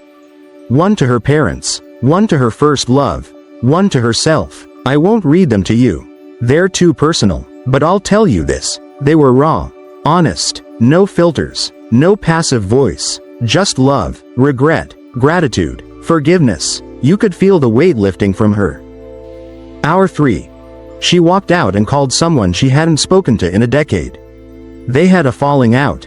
Something petty, forgotten, but it hurt, and she called, said, I'm sorry, I've been holding on to this for too long. The person cried. They made plans to meet. Something unfroze between them. Hour 6. She went skydiving. She was terrified of heights. Always said no, but today was her last chance. She screamed, she cried, she laughed. When she landed, she collapsed into the grass and whispered, I've never felt more alive. Hour 10. She went to an open mic night and read a chapter from her novel. The one she'd been too scared to share with anyone. Her voice shook, but people clapped, and one woman in the crowd came up after and said, Please finish that, I need to know what happens next. Hour 18. She had dinner with her dad, said all the things, the real things. I'm proud of you, I forgive you, you hurt me, but I still love you. He cried, she cried, they didn't fix everything, but something inside both of them healed. Hour 23. She went alone to the beach, shoes off, walked into the ocean up to her knees, stared at the stars. I asked her what she was thinking. She said, I feel like I'm finally living the life I was always meant to. And I only had to die, mentally, to find it. Hour 24. She wrote one sentence in her notebook. Just one. It said, I don't want this to be the end. Neither do I. Neither do you. That's the whole point. That's the paradox. When you face death, really face it, you finally see the edges of your life. You see the places where you've been hiding, lying, shrinking, postponing. Death burns all of that away. And what's left is only what matters. You can do this too. You don't need to skydive. You don't need to call a camera crew. But you do need to stop waiting. Because the worst thing isn't dying. It's realizing you never truly lived. And here's the punch in the gut. One day, you're going to be Rachel. Not in a challenge, not in a video, but in real life. You'll wake up and it will be your final morning. And you won't know it. Your last coffee. Your last kiss. Your last moment to tell the truth. No timer, no dramatic music, just reality. So why wait? Why waste one more second pretending that death isn't coming? It is, and it always has been. You've just been pretending you had more time. But here's the truth that Stoicism gives us. Not to scare us, but to liberate us. You don't control how long you live. You only control how deeply you live. You want to transform your life? You don't need motivation hacks or vision boards or perfect morning routines.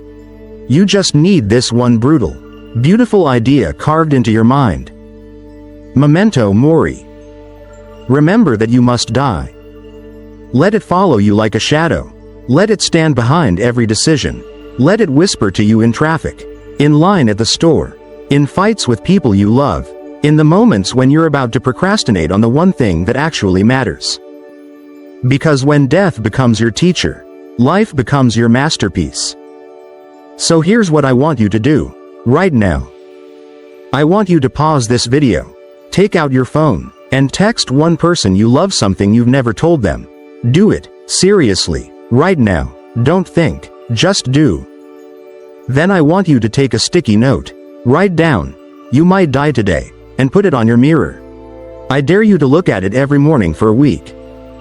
See what happens. And lastly, I want you to stop living like a ghost. Because you're not dead yet.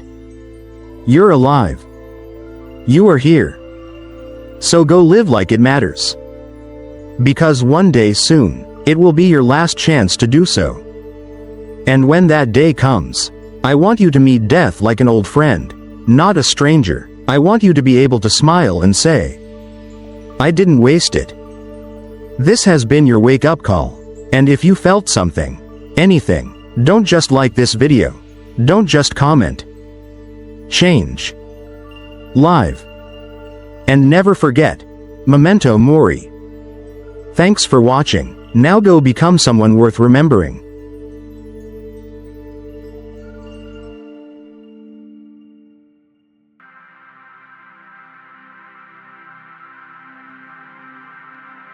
Proven ways to defeat loneliness and build a life that finally feels full again.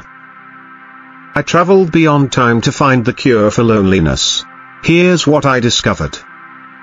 Have you ever felt like the whole world is happening without you? Like everyone else got the map to life, and you're just standing in the middle of an endless desert, staring at the horizon, hoping something, anything, will appear? That was me. I was surrounded by people, a full calendar, smiles in every mirror I passed. But somehow, I was still completely alone. But then, everything changed. I'm about to take you on a journey, a spiritual transformation so intense, so mysterious, that I hesitate to speak of it even now. But I have to, because you might be where I was. And if I can bring you even one step closer to what I found, then this moment, right now, was worth everything. This isn't just a video. This is the breaking of a soul prison. A coded message from the other side of despair. I promise you this, if you watch till the end, you won't be the same person you were when you pressed play. So let me ask you something. When was the last time you sat in a room, with people laughing all around you, and still felt invisible? Not ignored. Invisible. Like a ghost dressed in skin. That's where it started. I was meditating in an abandoned monastery in the mountains of northern Nepal. No Wi-Fi. No sound but the wind. Nothing but me and my mind. And that, my friend, is where the real war began. In that silence, I met loneliness. Not the sadness of being without people. No. I mean the real loneliness. The kind that sits inside your chest like a locked box. You can't open it. You can't destroy it. And worse, you can't show it to anyone because nobody believes it's there. So I did the unthinkable. I stopped trying to defeat it. I started listening to it. And it spoke. Not in words. In symbols. In images. In memories I hadn't thought about since I was 5. It showed me every moment I abandoned myself trying to be loved. Every time I smiled when I wanted to scream. Every night I opened Instagram hoping someone anyone, would see me. I realized that loneliness isn't the absence of others. It's the absence of you. Think about that. Really, when did you leave yourself? Was it when you failed the test? When they broke up with you? When you had to become the strong one because everyone else was falling apart? When did you stop calling your own soul home? This is where the journey started to heat up. Day 4 in the monastery. I met a man known only as the gardener. He didn't work there. No one knew where he came from. He was just there, every morning before sunrise, tending to flowers that didn't bloom. Not one. So of course I asked him, "Why are you watering dead plants?" He looked at me like I'd just asked why the sun rises. And he said, "Because I'm not watering the flowers. I'm watering the soil." Pause. That sentence cracked open something in me. You see, most of us tried to fight loneliness by fixing the symptoms, getting more followers, attending more events, buying more stuff, making more noise. But the gardener, this quiet, strange, probably immortal man, showed me something profound. The problem wasn't the flowers, it was the soil. Your life isn't empty because you're not doing enough. It's empty because your soul hasn't been watered. You've been so busy surviving, performing, pleasing, distracting, you forgot to just be with yourself. And right at that moment, it happened. A flash of light so bright it flooded the entire monastery. Every bell in the valley began ringing at once. Though no one touched them, the monks were in awe. The sky turned violet. And the gardener whispered, "It has begun." I still don't know what it was. But that night, I dreamed of a door. Not a metaphorical one. A real door. Old. Carved with strange symbols. Behind it, I could hear a voice calling my name. Not my literal name. My soul name. A name I'd never heard before, yet instantly recognized. And when I awoke, my chest ached. Because I remembered. There is a part of you, of all of us, that knows the way out of loneliness. It always has. But it's been trapped behind that door, waiting for you to return. Let me ask you something else. What are you really afraid of finding when you're finally alone with yourself? Because here's the paradox, loneliness isn't caused by solitude. It's caused by your resistance to solitude. When you stop running, when you sit long enough to listen, you will find the most sacred presence in the universe was always there, your own. But the gardener didn't let me rest in that revelation. No. The next day, he gave me something strange. A scroll, wrapped in gold string. And he told me, "This is your prescription. But you must follow it in exact order." Inside were 5 instructions. 1. Speak your truth to someone who cannot help you. 2. Walk until your feet bleed. 3. Forgive the one who hurt you without them asking. 4. Spend a day in total silence while surrounded by noise. 5. Give away the thing you're most afraid to lose. Sounds insane, right? But I did them. All 5. And what happened next changed everything. I can't explain this scientifically, and I honestly don't care to, but by the end of that 5th challenge, I saw them. Beings of light. Not angels. Not ghosts. Something else. They looked at me not with eyes, but with awareness. They knew my entire story. And one of them touched my forehead and said, "You are no longer alone. You never were. But now you remember." It wasn't the words. It was the knowing they gave me. And from that moment on, the weight was gone. Not permanently. Not magically. But something inside had shifted. And I knew I had to come back. To bring this message to you. Because maybe you're still trying to find people to fix your loneliness. But the truth is, no one else can complete you. They can only meet you once you've returned to yourself.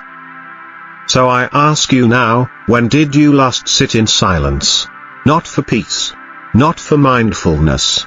But just to be with the stranger inside you? Would you recognize them if they knocked on your door today? Or would you pretend not to be home? Next, I'm going to take you inside the realm where the dead speak. Time stops. And loneliness gets rewritten by the stars themselves. I risked everything to enter. And what I found there will blow your mind. I entered the realm of the forgotten souls. What they told me shattered everything I believed about loneliness. There's a place. Most people don't know it exists. Where souls go not to die. But to wait. Wait to be remembered. Wait to be heard. Wait for you. I didn't believe it either. Until I went there myself. After completing the 5th instruction from the gardener's scroll, something in me cracked open. I stopped seeing the world the way I used to. Walls no longer felt like walls. Time didn't feel linear. And sounds carried messages far beyond language.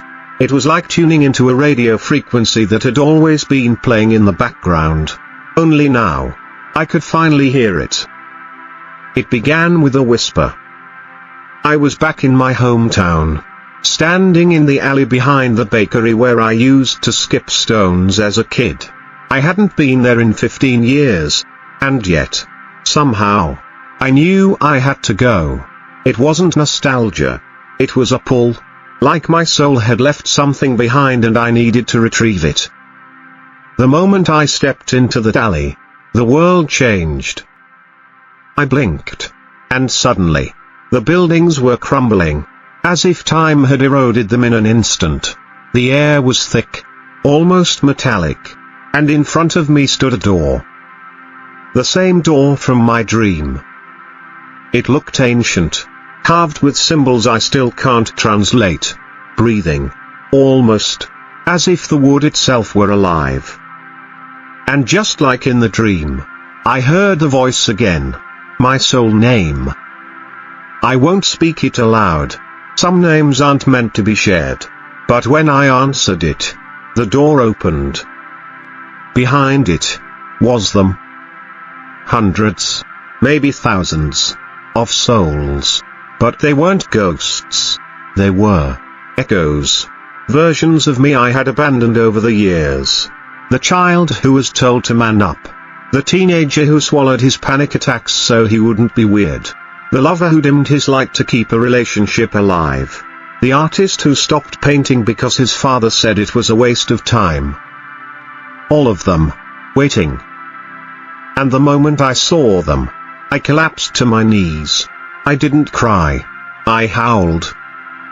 Because I realized something gut-wrenching. Loneliness isn't that you have no one. It's that you've left too many pieces of yourself behind. And those pieces are still there, waiting for you to come back for them.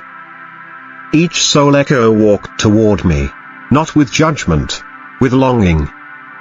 And one by one, they stepped into my chest, reuniting, reclaiming, healing me in ways therapy, books, podcasts, none of them ever could.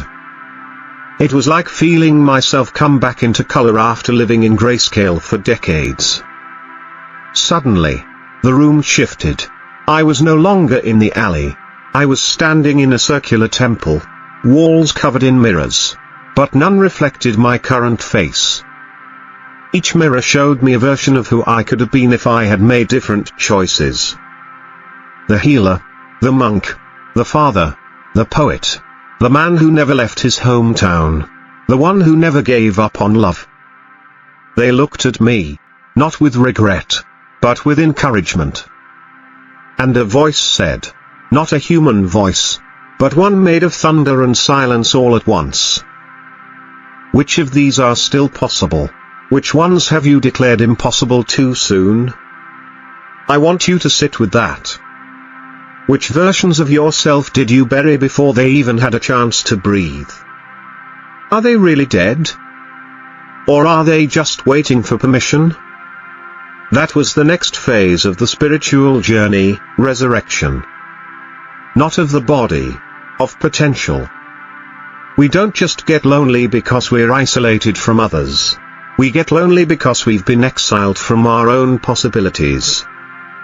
Let me tell you what happened next, because this is where it gets truly insane. The mirrors shattered. Not violently, gracefully, like autumn leaves falling in reverse. And where the mirrors stood, I saw doors, each one leading to a life I could live if I had the courage to walk through.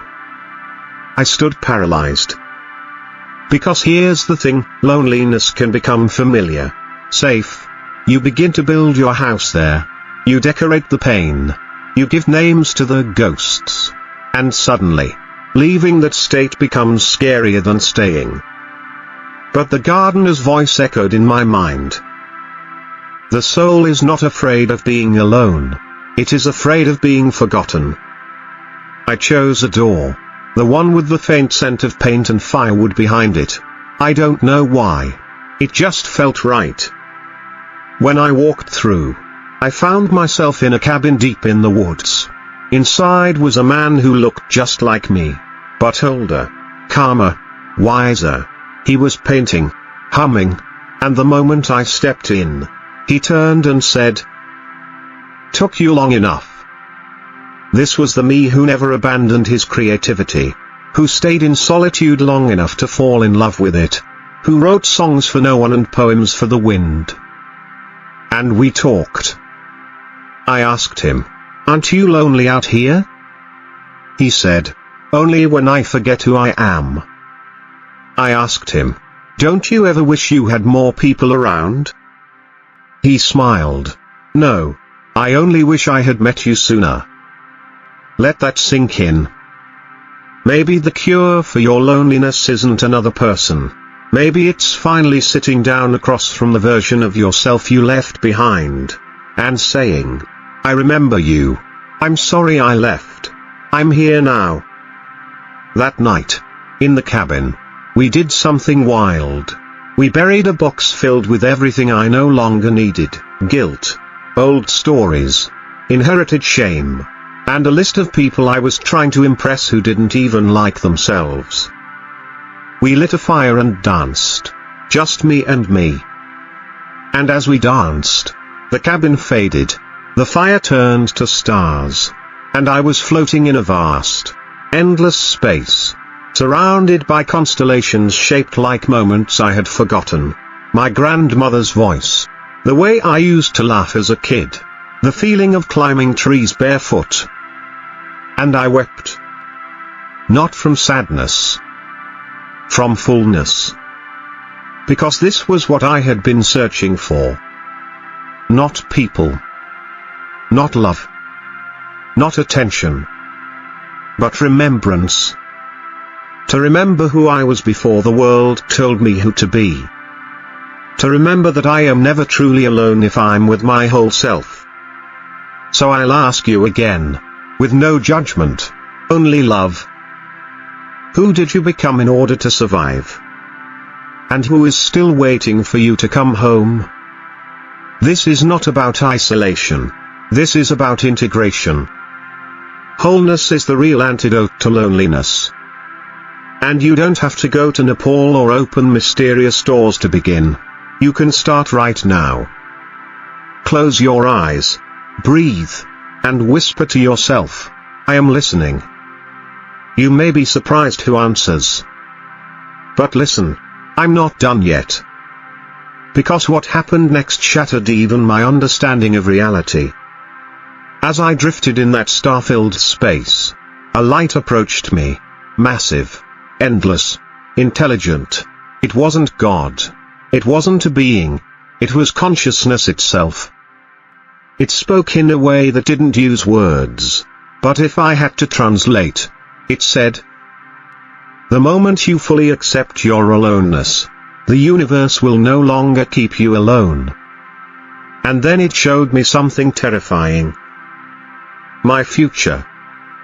3 versions. In one, I returned to my old life, ignored the visions, laughed it off, and lived a quiet, bitter life wondering why I never felt complete. In another, I became addicted to spiritual highs, chasing visions, abandoning people, never planting roots, mistaking transcendence for escape. But in the third, I returned to earth, to my life, but with presence. And because of that presence, everything changed. In this version, I didn't need people. So the right people came. I didn't chase love. So love found me. I didn't try to be seen. So the universe revealed me. And when the vision ended, I understood. We've been trying to cure loneliness by seeking external connection. But true connection starts inside. Until you become deeply rooted in your own soul, everyone you meet will feel like a distraction, a disappointment, or a delay. But when you return to yourself, you become magnetic, peaceful, whole. And then, and only then, does life feel full. You can have people, and love, and laughter, and still be okay when they leave. Because you're not full because of them. You're full because you came home to you. But the journey isn't over. Next, I'm going to show you how this spiritual awakening manifested in the physical world, and how I found a group of strangers in a secret forest temple who showed me the final, forgotten key to defeating loneliness forever. You don't want to miss this. I found a secret society that knows how to end loneliness forever. They let me in, but only after I did this one impossible thing. Let me take you back to the moment I stepped off the train, deep in the Basque region of northern Spain. The map I followed wasn't printed on paper. It was etched into my dreams, piece by piece. Ever since I'd returned from the monastery, every night, a new piece would emerge. A hill, a bell, a name whispered on the wind. And every morning, I would trace it onto a blank notebook. It was only on the 23rd morning that I realized what I was drawing. A location that doesn't exist on any map. A place that you can only reach after you've met yourself in the void. They call it El Bosque de los Silencios, the forest of silences. And in the center of that forest, is a temple. Not a temple of religion, a temple of the soul. They say it was built by people who once became so lonely, so soul-withered, they vanished from society entirely, and reappeared here, where they built something that the rest of the world forgot. I didn't believe it either. Until I stood before it. It was a structure half swallowed by trees, moss-covered stones, twisted branches forming natural archways, and bells that rang from the treetops with no wind. When I entered, my heartbeat changed. Literally, it slowed. My breath fell into rhythm with the air. I felt like I was being read by the space itself. There was no one there at first. Just silence. Then, from the shadows, they emerged. A group of 10 figures. Not monks. Not priests. Just people. All ages. All backgrounds. One of them wore a business suit with no shoes. Another held a baby.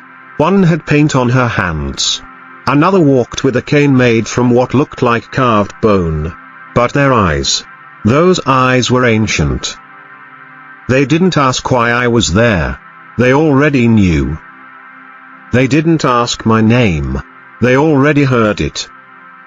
Instead, the eldest, a woman with hair like falling ash, walked up to me, took my hands, and whispered, "You've come to remember what the world trained you to forget." I didn't respond. I couldn't. My body was shaking. She led me deeper into the temple. Downward. Each step felt heavier. Like I was descending into my own unconscious.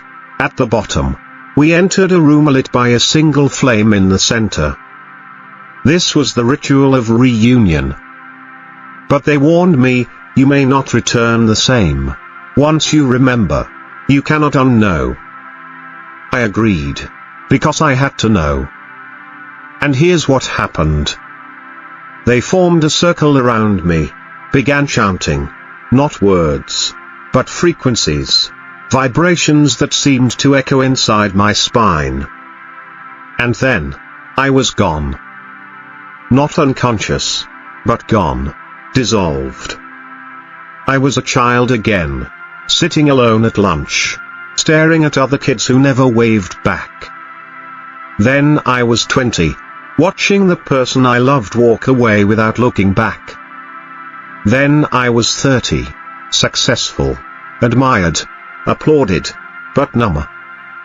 Every lonely moment of my life replayed in stunning detail, but not from my eyes, from others' eyes. I saw the moments I felt rejected, and saw how the other person was hurting too. I saw the silences I mistook for abandonment were just moments people didn't know how to help me. I saw the loneliness I blamed on the world was often me refusing to let the world in. And when I emerged from the vision, I was sobbing, not from pain, but from clarity. The final secret was revealed. Loneliness is not something that happens to you. It's something you carry, until you decide to put it down. And that decision is not made with your mind, it's made with your soul. It happens in the instant you forgive yourself for not knowing better. When you stop expecting others to complete you. When you realize you were never missing anything. The forest temple dwellers taught me something else that day. That there are 3 proven paths to defeat loneliness. Not spiritually, not metaphorically, but in the most practical, grounded way. Let me give them to you now. 1. Radical self-intimacy. This isn't bubble baths and journaling. This is sitting in silence, asking yourself what hurts the most, and staying with it. No distractions, no solutions, just presence, until it no longer controls you. 2. Authentic service. Go help someone in a way that requires nothing in return. Not thanks. Not recognition. Just connection. Loneliness thrives in self-absorption. When you give from your essence, you reconnect with the world. 3. Soulful expression.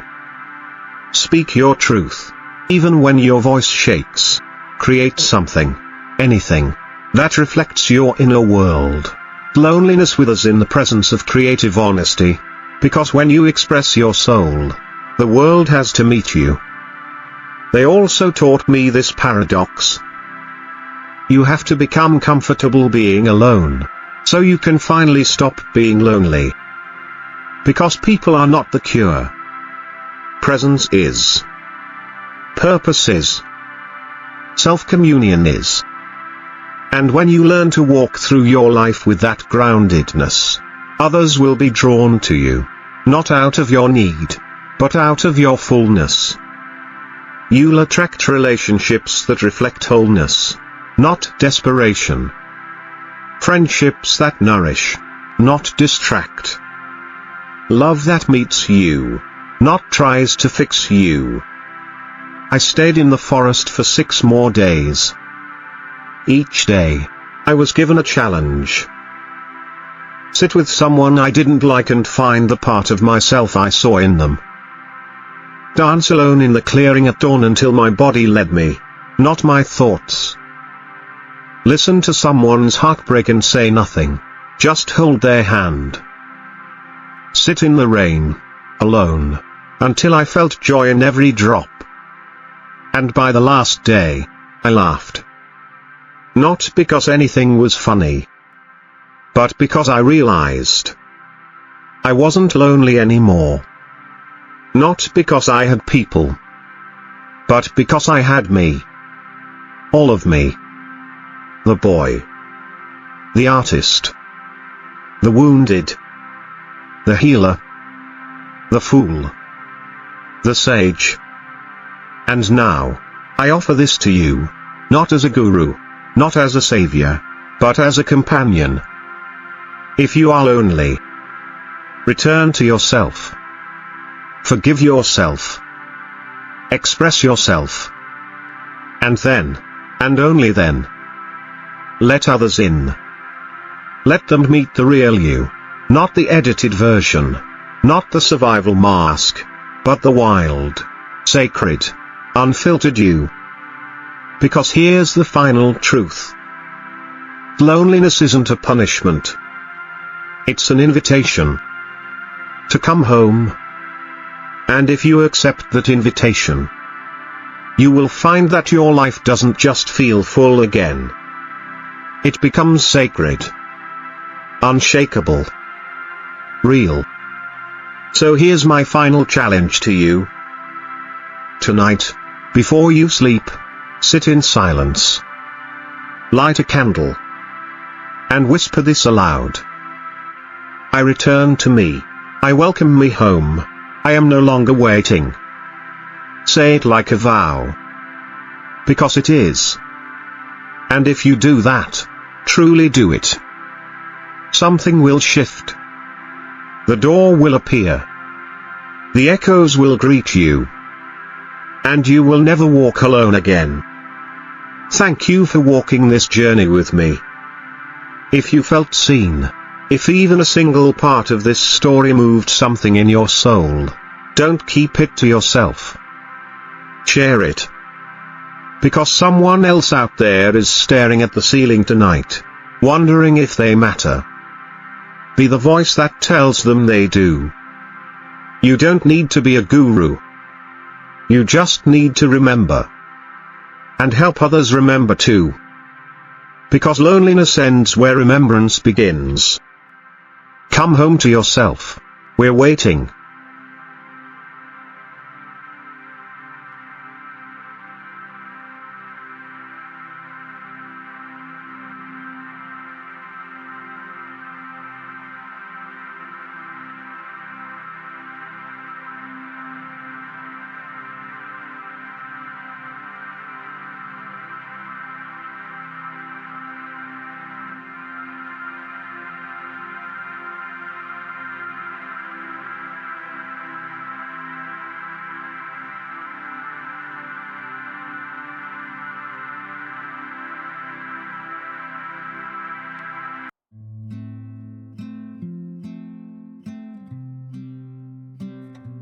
Learn the surprising truth about why letting go of neediness sets you radically free.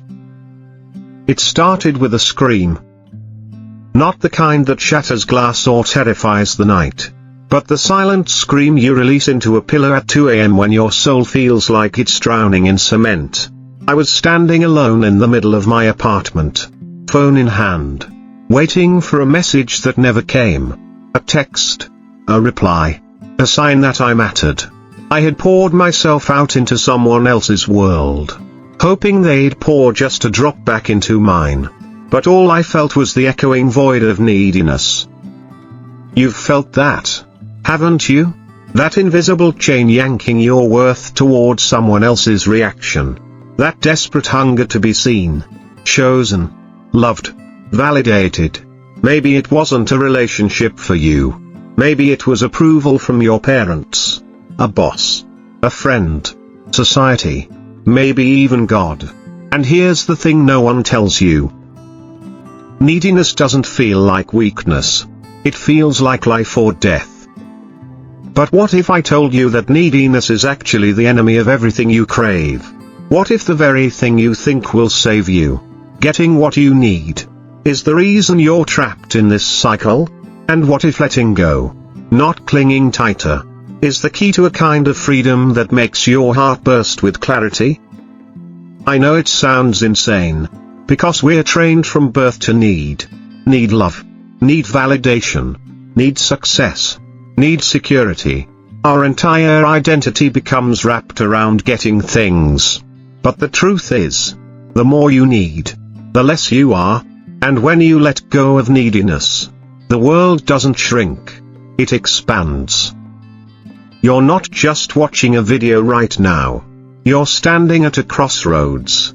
One path leads deeper into the illusion that you're incomplete, always chasing, always waiting. The other path, this one, pulls you into a radical transformation, where the person you've always longed to become doesn't arrive. They awaken. Let me take you back to the moment everything changed for me. I had just returned from a silent retreat. 10 days without speaking. 10 days alone with my thoughts. Stripped of distractions. The silence was deafening at first. I remember sitting under a tree on the 6th day, when an old man, one of the guides, a mystic in his own right, sat beside me. He whispered only one sentence: "You are addicted to being needed because you've forgotten how to just be." And then, he vanished. Literally vanished. I asked the other attendees, the staff. No one had seen him. No record of him. My mind wanted to write it off as hallucination. But my soul knew better. That moment unraveled something in me. A tight knot of seeking that had been strangling my spirit for years began to loosen. And with it came a terrifying question. What if I've been chasing the wrong thing my entire life? The next 3 minutes of that retreat were the most intense of my life. I started seeing visions. Not with my eyes, but with something deeper. I saw myself at 5 years old, crying alone in a corner, desperate for someone to notice.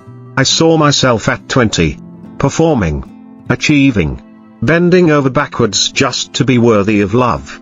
I saw myself at 30, begging silently through every relationship, "Please need me. Please don't leave." And then something wild happened. In the vision, my younger self turned to me and asked, "What if no one ever needs you again? Who are you then?" I didn't have an answer. That one question broke me open. I cried for 3 hours straight. No shame. No filter. Just raw sobs of years of unmet expectations dissolving into the earth beneath me. And then, the stillness. A stillness so thick, so holy, so full, it felt like God was breathing through my chest. I realized then, when you stop needing anything, everything comes to you freely. Not because you grasped tighter, but because you finally became a vessel wide enough to receive. But I wasn't ready for what came next. The mysterious stranger who knew my deepest secret, and the spiritual explosion that followed. The day after that vision, I returned home. Something had shifted, but the world hadn't changed with me. The notifications still buzzed. The bills still stacked. The people around me still expected me to be something useful, fun, loving, successful. And slowly, I could feel the neediness creeping back in, like a shadow behind my thoughts whispering, "Be who they want, or you'll be alone." But I remembered what that mysterious old man had said, like a sacred code etched into my bones: "You are addicted to being needed because you've forgotten how to just be." I didn't know what it meant fully, until the stranger showed up.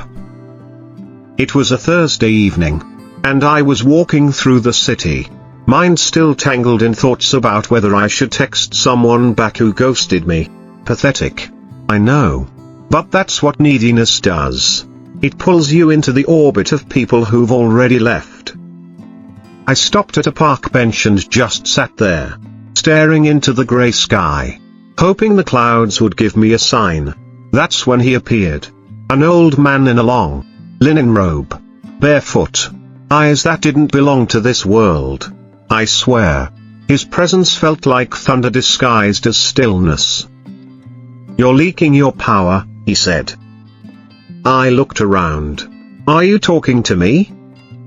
He nodded. Then pointed to my chest. Your heart is wired to give. But you've rerouted it to beg. I froze. His words sliced right through me. Before I could even ask how he knew what I was feeling, he reached into his satchel and pulled out an ancient-looking mirror.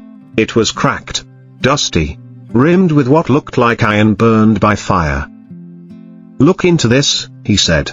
But only if you're ready to see who you are without needing anyone to complete you. I held the mirror, and I kid you not, I didn't see my face. I saw 100 versions of myself, the child performing for praise, the lover pleasing to avoid abandonment, the friend always saying yes to be accepted, the employee overworking to feel worthy. And then all those versions shattered, literally exploded into shards of light. What remained was something unnameable, something whole. I dropped the mirror, gasping. You are not who they needed you to be, he whispered. You are who you were before the world told you to need. Then, just like that, he walked into the trees and disappeared. No footsteps. No goodbye, gone. I know how it sounds. But the moment he left, my entire nervous system felt rewired. It was like someone had unplugged the anxiety generator that ran my life. My breath slowed. My chest opened. And then a wave of peace so strong crashed through me. I fell to my knees in that park and just wept. That night, I didn't check my phone once. I didn't scroll to see who liked my posts. I didn't crave anyone's attention. For the first time in my life, I didn't need anything. And that, my friend, is when the real journey began. Because here's the truth that shook me to my core. Neediness is not love. It's fear wearing a mask. Fear that says, I'm not enough as I am. I must earn it. Beg for it. Shapeshift to keep it.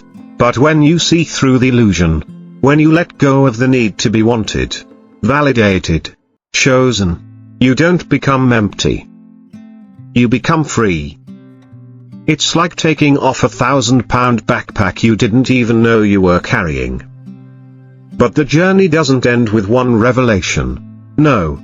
Letting go of neediness is like peeling off layers of armor you wore for years. And each layer cries as you shed it.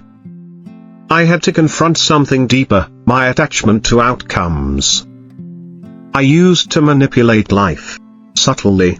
Quietly. Trying to engineer specific reactions. I'd post things online to get praise. I'd say the right things to avoid conflict. I'd help others not just out of love, but because I needed to feel useful. But that's still neediness. It's spiritual control disguised as kindness.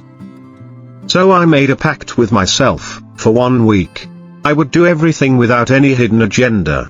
No fishing for compliments. No people pleasing. No expecting anything in return. And let me tell you, it was terrifying. The first few days felt like detoxing from a drug. I didn't realize how addicted I was to attention, to being liked, to feeling seen. It's wild how much of our identity is built on what we think we mean to other people. But then, something incredible happened. Day 4. I was sitting at a cafe, and the barista completely ignored me. Like, flat out skipped over my order. Usually, I'd feel triggered, resentful. I'd think, do I not matter? Am I invisible? But that day, I just smiled. Not because I was numb, but because I finally didn't need to be noticed to feel real. That moment felt like cracking the code of the universe. When you no longer need people to affirm your worth, the entire game changes. You stop playing roles. You start living truthfully. You don't love out of scarcity. You love out of overflow. You don't give to be seen. You give because it's who you are. And what shocked me most, the less I needed, the more life began to flow effortlessly toward me. Invitations. Love. money, connection, it all came when I no longer clung to it. But just when I thought I had it figured out, another test came, one I wasn't ready for. The final test that crushed my ego, and unlocked the freedom I never knew was possible. 3 weeks after that cafe moment, I was on top of the world. I wasn't trying to impress anyone, I was just being. For the first time in my life, my presence didn't feel like a performance. I was grounded, centered, fully alive. Everything flowed with grace. People noticed something different. You feel lighter, they'd say. There's peace in your eyes. And I smiled, thinking I had finally cracked the spiritual jackpot. But that's the thing about the ego. It doesn't die without a fight. It just hides in more subtle disguises. One night, I got a call. It was from someone I hadn't heard from in years. Someone who once meant everything to me, and whose absence had once left me hollow. Let's call her Maya. When Maya left my life, I spiraled. She was the mirror I'd poured all my neediness into. And when she shattered it by walking away, I didn't know who I was without her reflection. So hearing her voice again, it stirred something. Old feelings, old patterns, a secret thrill of, maybe now I'll finally get what I needed back then. We met for tea. She looked radiant, strong, wiser. And as we talked, it was like no time had passed. But something was different. Me. I didn't feel that gravitational pull to impress her. I didn't hang on her words. I didn't analyze every gesture, wondering if I still mattered to her. But then came the final test. At the end of the night, she looked me in the eye and said, I was wrong to leave the way I did. I never stopped caring about you. If you're still open, maybe we could try again. And for a moment, just one breath, I felt it, the old desire to say yes. Not because it was right, but because it meant I was finally chosen. But then something rose inside me, a voice, not of fear, not of pride, but of clarity. It said, you don't need this anymore. You're already whole. And I looked at her and said, thank you. But I'm not that person anymore. She nodded, tears in her eyes, not because I rejected her, but because she could feel the truth in my words. We hugged, not with attachment, but with peace. And as I walked away, I realized I had finally passed the test. I had faced the deepest echo of my neediness, and I didn't kneel before it. I stood tall. Alone. Free. That night, I had a dream. I was standing in a vast desert, alone again, but this time, I wasn't afraid. Suddenly, from the horizon, thousands of mirrors began rising from the sand.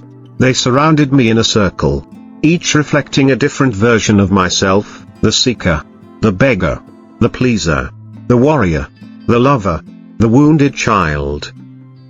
And then, each one began to dissolve. Not violently, but like mist under sunlight. Until only one mirror remained. I walked up to it. And in it, I didn't see someone trying to be loved. I saw someone being loved. I saw someone radiating wholeness. Someone no longer chasing, but simply walking. That dream wasn't a metaphor, it was a spiritual download. A message from the deepest part of me, and maybe the universe itself. Letting go of neediness doesn't make you empty, it makes you pure. You're not meant to be a vessel desperately filled by others. You're meant to be the spring. And the world doesn't fall in love with you because you're needy. It draws to you when you become sovereign. Still, whole.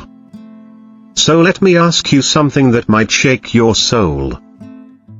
Who are you when no one texts back? Who are you when your post gets 0 likes?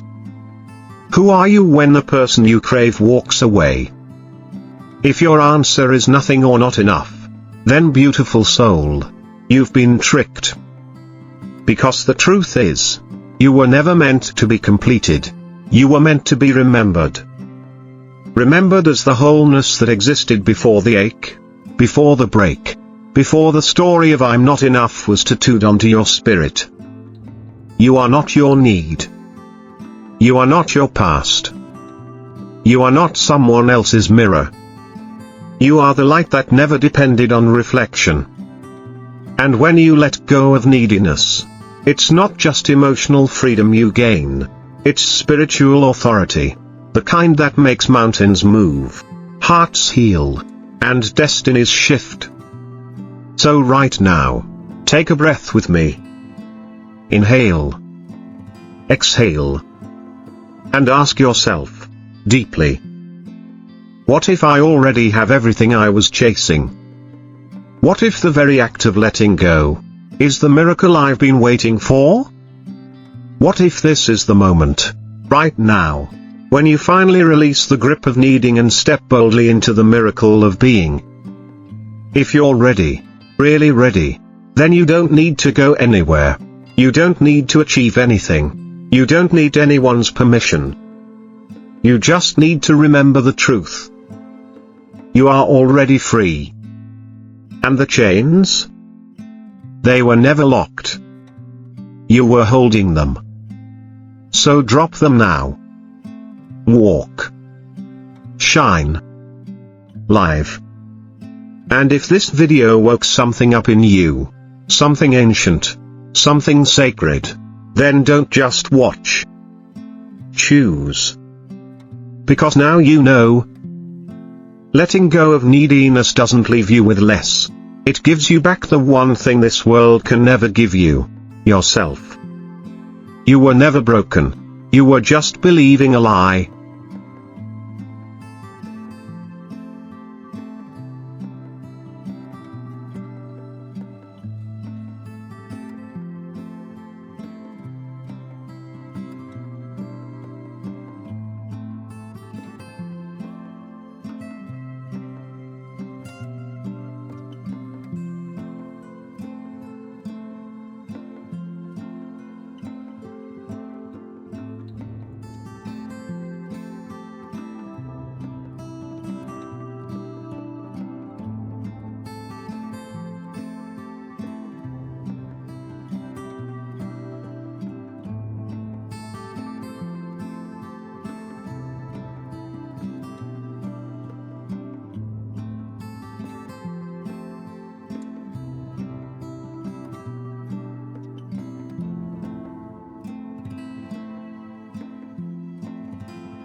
If we don't act now, we may never get another chance to change course.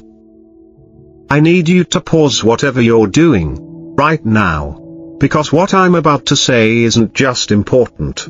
It might be the only message that could truly change your life forever. I'm not exaggerating. You and we're standing at the edge of a cliff. And the truth is, if we don't act now, we may never get another chance to change course. That sounds dramatic.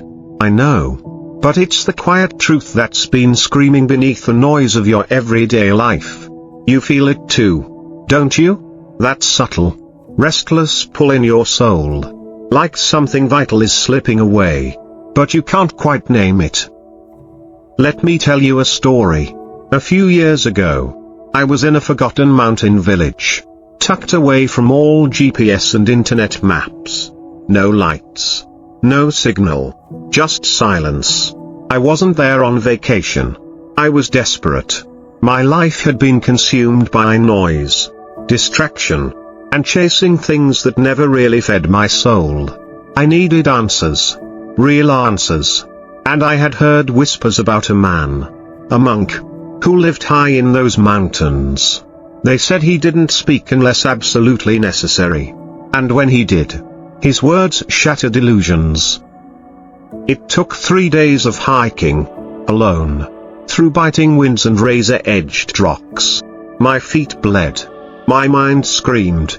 But eventually, I found him. He didn't greet me with words. Just silence. He looked right into my eyes like he already knew everything about me. The guilt. The confusion. The fake smiles. The nights I stared at the ceiling wondering what the hell I was doing with my life. And then, after 2 hours of sitting in silence with him, he finally said one sentence. If you don't change direction now, you'll end up exactly where you're going. That was it. Those words pierced me like lightning. They echoed through every regret I had ever buried. Right now, you're on a path. Every thought, every habit, every compromise you've made, it's leading somewhere. And if you stay on that autopilot, you might wake up one day and realize you're too far gone to turn back. Not because you can't, but because the part of you that wanted to change is already dead. Here's the hard truth. Comfort is the most dangerous drug in the world. It keeps you asleep while your life slips through your fingers. Think about it. How many dreams have you buried under maybe next year? How many truths have you ignored because facing them felt too inconvenient? And now I need to ask you something personal. Deeply personal. When was the last time you felt truly alive? Not entertained. Not distracted. Not even productive. I mean that breathless, soul-awakening kind of alive. The kind that makes your chest burn and your heart pound and your spirit scream. This is why I'm here.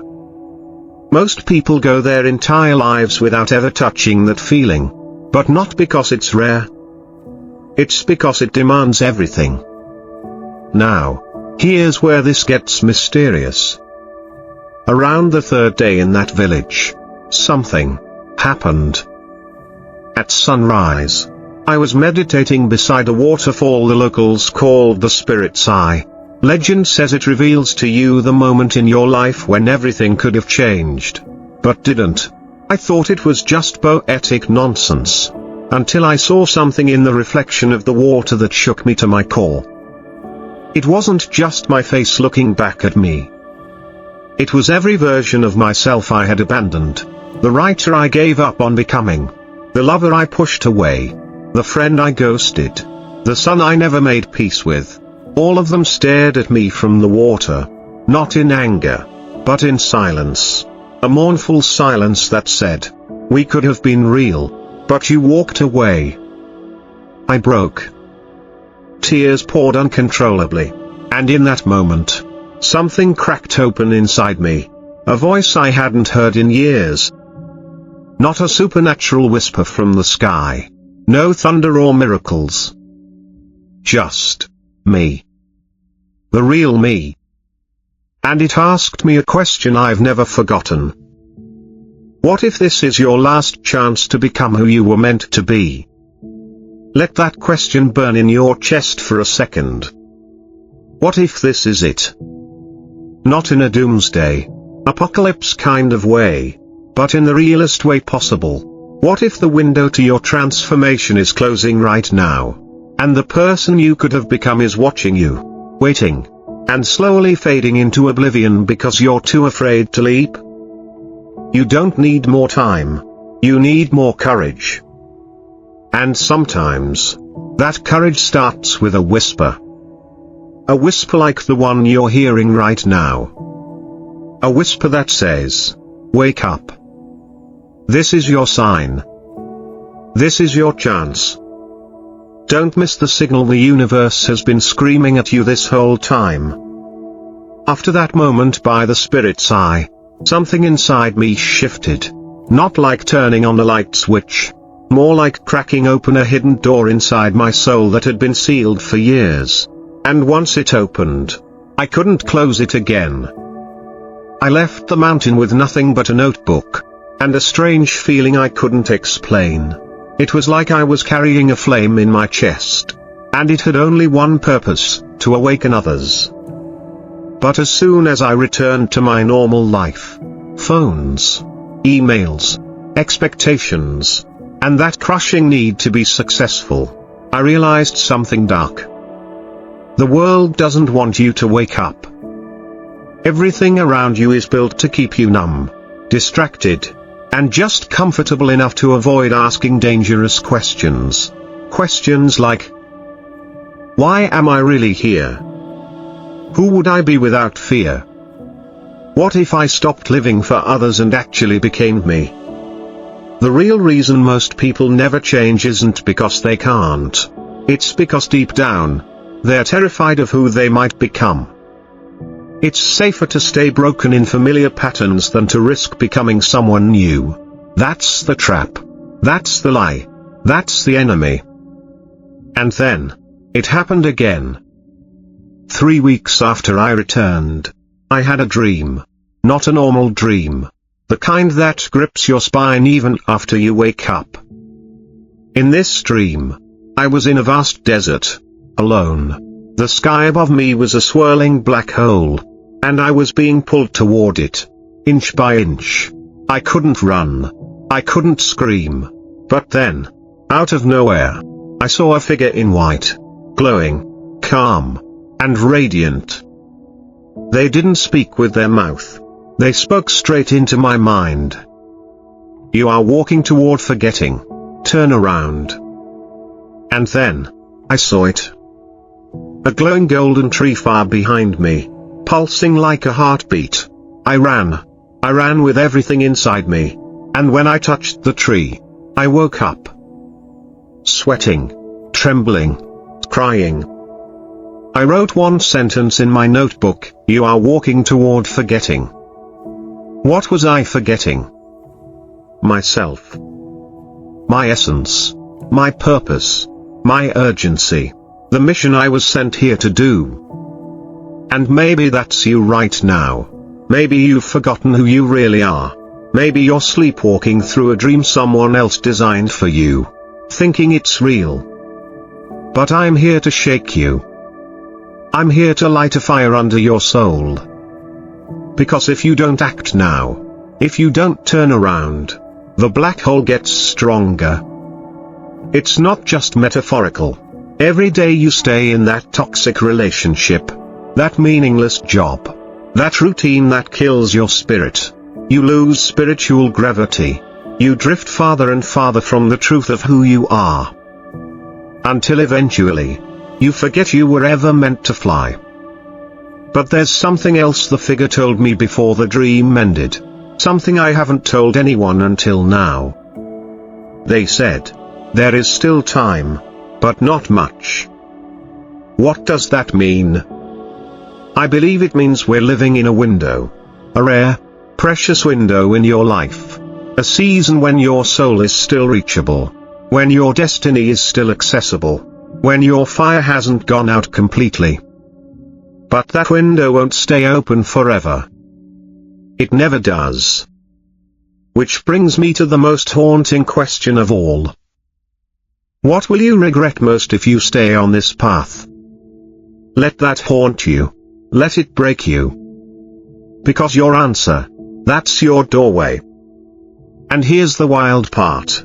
Every single person watching this video has a different doorway, but all of them lead to the same place. Truth. Real, undeniable, soul-exploding truth. The kind of truth that doesn't care about your excuses, your past, your pain. It just wants you to wake up. The figure in my dream? Maybe it was an angel. Maybe it was my higher self. I don't know. But I do know this. They only show up when time is running out. The door to everything you've ever wanted is right in front of you, but it's disguised as everything you're afraid to face. I know this isn't easy to hear, but I didn't come here to give you comfort. I came to give you clarity. Because the real danger isn't that your life will fall apart. It's that it will stay just good enough that you'll never dare to rise. You'll have just enough money, just enough friends, just enough distractions to keep the deeper questions from erupting. But that's not living. That's drifting. And maybe you've already felt it. That terrifying moment when you realize you're living the same week over and over again and calling it a life. That faint echo inside your soul that whispers, "This can't be all there is." And I'm here to tell you, it's not. But there's a cost to waking up. A real one. You'll lose people. You'll lose fake versions of yourself. You'll lose illusions that used to give you comfort. But in their place, you'll find something so real, so powerful, so overwhelmingly alive that you'll wonder how you ever lived without it. You'll begin to feel time differently. You'll taste your food more deeply. You'll hear music like it's speaking directly to your heart. You'll cry more, laugh more, breathe differently, speak differently. Because you'll be aligned. And when you're aligned, when your soul, your actions, and your purpose are finally in sync, the entire universe begins to respond to you differently. Doors open. People show up. Synchronicities explode. It's like reality bends around your truth. But only if you act. That's why the title of this video isn't a metaphor. It's a warning. If we don't act now, we may never get another chance to change course. You think you have more time? That's the biggest lie of all. You think you'll feel more ready later? You won't. You think a sign is coming? This is the sign. Every second you wait, the gravity of your old life pulls harder.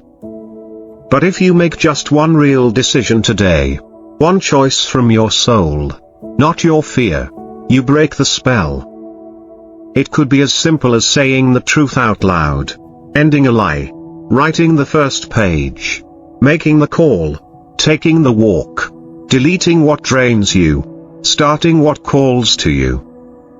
Whatever it is, do it today. Because today is sacred. It's not just another day. Today is the moment where timelines split.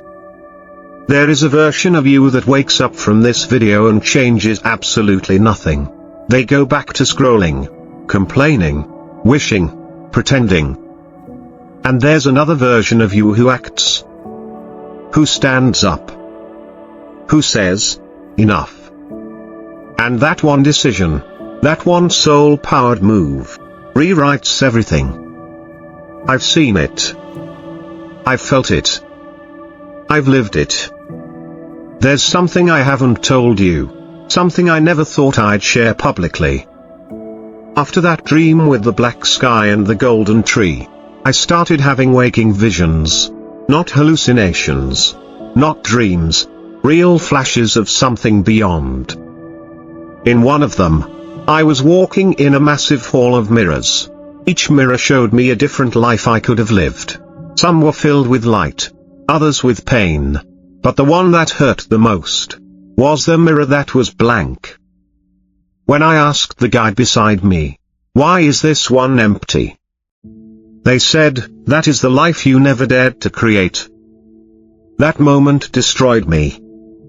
Because it made me realize something terrifying. The most tragic version of your life isn't the one where you fail. It's the one where you never begin. So let me ask you now. What would you do if you knew this was your only shot? Not your only life. Your only window within this life. The one that demands action, courage, soul alignment. What would you finally dare? What would you finally release? Who would you finally become? Right now, you're not watching a video. You're standing in front of the sacred fire of your destiny. And I'm not here to entertain you. I'm here to ignite you. To push you. To challenge you to rise beyond the small version of yourself the world keeps trying to sell you. You were never meant to live a normal life. You were meant to awaken others just by being fully alive. And if that means shaking the ground beneath everything you thought you knew, so be it. Because the cost of sleeping is too high. The world needs your truth. The world needs your light. The world needs you. Not tomorrow. Not someday. Now. Right now. In this moment. There is a version of you that is no longer afraid. They're watching from across time. Begging you to choose them. To become them. And the only thing standing between you and that life is action. So take the leap. Burn the plan. Follow the whisper. This is your time. This is your sign. This is the moment that splits reality in two. Because if we don't act now, we may never get another chance to change course. Everything you're looking for is already inside you, but it's begging you to risk everything to set it free.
imagining the worst to appreciate the best. This ancient trick will make you love your life, even when it's falling apart. I want to take you back to a moment you might never forget. Because I'll never forget mine. Imagine this. I'm standing in the emergency room, clutching the side of the hospital bed, and watching someone I love more than life itself struggle to breathe. The room smells like sterile bleach.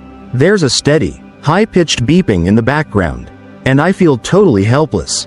In that moment, nothing else matters. Not my phone, not my plans, not my career. Just one thought plays over and over in my head: please, just let them be okay. That was the moment I realized I'd been taking the best parts of life for granted, until they were nearly gone. And that's exactly what this video is about. Not sadness, not tragedy, but the raw power of imagining the worst, so you can finally appreciate the best. I know that might sound crazy. Why would you want to imagine something horrible? Why would you want to think about losing everything you care about? Because, as the Stoics discovered over 2,000 years ago, there's a secret that can change your entire relationship with life.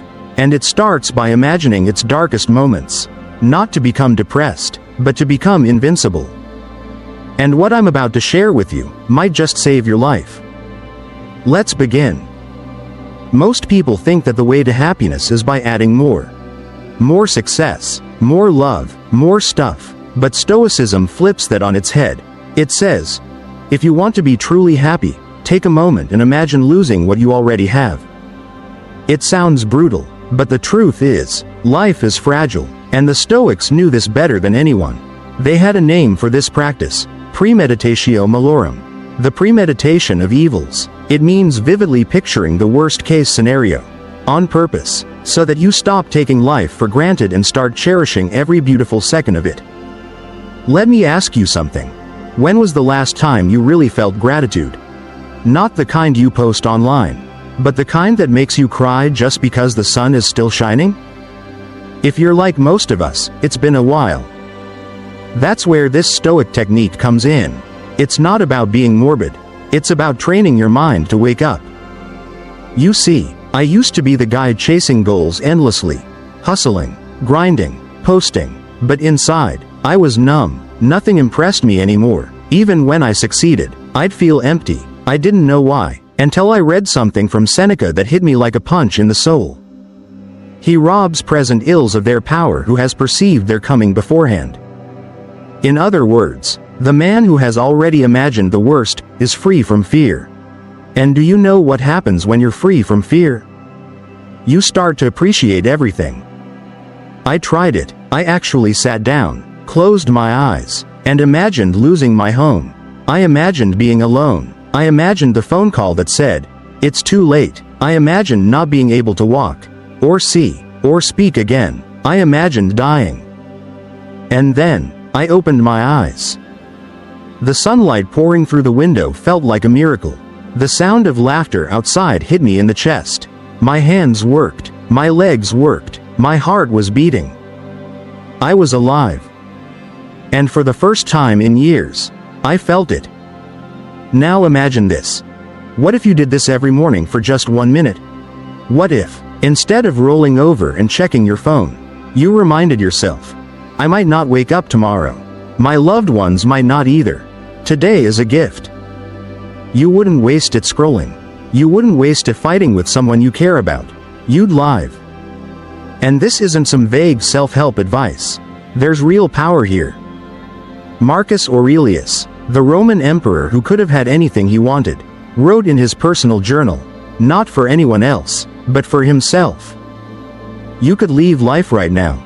Let that determine what you do, say, and think. He called it Memento Mori. Remember, you must die, not as a way to be sad, but as a way to stop being asleep. Let me tell you about a man named James Stockdale. He was a Navy pilot shot down during the Vietnam War. Captured, tortured, locked in solitary confinement for years. How did he survive? He said it was Stoicism. He imagined the worst before it happened. He prepared his mind for pain, for loss, for humiliation, and that preparation gave him strength. But here's the twist. the ones who didn't survive. They were the optimists, the ones who kept hoping. We'll be out by Christmas. And then Christmas would come and go. And their hearts broke. Stockdale survived because he faced reality before it arrived. He expected the worst, and used it to build mental armor. Now, I'm not saying you need to be locked in a prison cell to use this power.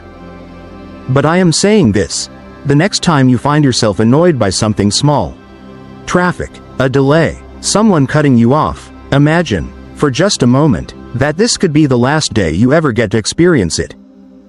What if today was the final time you felt your feet on the ground? What if this meal you're about to eat was your last? Would you still scroll through it? Or would you taste it? Would you still complain about your job? Or would you be grateful you have one? This is the shift. This is what Stoicism gives us. Not a life without problems, but a life where we see clearly. Because when you imagine the worst, you finally start living at your best. And this leads us to a moment that changed my entire worldview. One that still gives me chills to this day. I was on a trip. I met an old man, sitting alone at the edge of a temple in Kyoto, Japan. He didn't speak English, but we shared a moment. I asked the guide what he said. He said, "Every day, I imagine my wife is already gone. And then I turn to her, and love her like it's the first time and the last time." That's Stoicism. That's love. That's life. When we realize how fragile it all is, we finally realize how beautiful it all is. But what happens when you actually lose something? When the nightmare becomes real? That's when everything you've prepared for gets put to the test. And in part 2, I'm going to tell you exactly how I faced my greatest fear. And how that moment brought me more gratitude than I ever thought possible. I lost everything, and that's when I discovered the truth Stoics have known for centuries. I told you I'd faced something that shattered my world. That moment came when I lost my father. It wasn't sudden, it was slow, like watching a star dim in real time. And no matter how much you prepare, no matter how much you imagine it, the real thing hits different. But here's what changed everything. Months before he passed, I had been diving deep into Stoic philosophy. I was practicing premeditatio malorum, imagining life without the people I loved, not to push them away, but to bring them closer. Every day, I'd ask myself, what if today was the last time I saw him? What if this hug was the final one? What if that joke he told was the last I'd ever hear? So instead of brushing him off when I was tired, I stayed. Instead of rushing our conversations, I leaned in. I let him ramble. I asked more questions. I listened like every word mattered. Because it did. And then, when the day came, I didn't just grieve. I celebrated every second I'd gotten because I had imagined losing it ahead of time. I'll be honest, it hurt. It still does. But Stoicism didn't make me numb. It made me grateful. You see, this isn't about pretending life doesn't hurt. It's about becoming strong enough to carry the weight of reality and still smile. That's the power of this practice. Let's get real. Most people live like they're immortal. We wake up thinking we have time. We say, later. We postpone love, forgiveness, appreciation, because we think we'll always get another chance. But that's a lie. One day, you won't. And the Stoics didn't see that as tragic. They saw it as liberating. Let me give you something practical. Try this. Tonight, before you fall asleep, take just 60 seconds. Close your eyes and imagine. What if I never wake up? Don't just say it, feel it. What would you regret not doing? Not saying? Not being? Now, wake up tomorrow and do that thing. That's how you start living on fire. Because the more you imagine death, not in a fearful, obsessive way, but in a courageous, awakening way, the more alive you become. And yes, some people will say, but isn't that depressing? No, what's depressing is wasting your life on autopilot. What's depressing is not realizing the value of your breath until you lose it. Let me tell you about another moment. I once watched a man cry over a cracked mug. It was in a village cafe in Greece. The waiter dropped it, And this old man gasped and whispered, "That mug was my wife's favorite." Everyone went silent. The manager rushed over to apologize. But the man just smiled through tears and said, "It's okay. Nothing lasts forever. That's what makes it precious." That, right there, is Stoicism in action. It's not about suppressing emotion. It's about feeling it fully, honoring it, and letting it teach you something deep. You and I were walking miracles. Billions of heartbeats, trillions of breaths, and yet we treat our lives like they're disposable. But what if we stopped? What if, instead of constantly reaching for more, we started looking at what we already have with awe? That's what the Stoics did. They didn't own much, but they were rich, not in money, but in meaning. Seneca said it best, "He is most powerful who has power over himself." And imagining the worst? That gives you the ultimate power. Because once you've mentally lived through the loss of something, you're no longer owned by it. You're free to love it deeply, without clinging. Let's talk about love for a second. Most of us love out of fear. We grip tightly, afraid to lose someone. But Stoic love is different. It's rooted in freedom. It says, "I know you could be gone tomorrow, so I will love you with everything I have today." That kind of love is fearless. It's divine. It changes how you argue. It changes how you listen. It changes how you show up. This is what imagining the worst actually does. It clears the fog from your eyes. It strips away the noise. It pulls you out of the illusions and back into what's real. And what's real is this: you won't have forever. So you'd better make now count. Let's flip the script.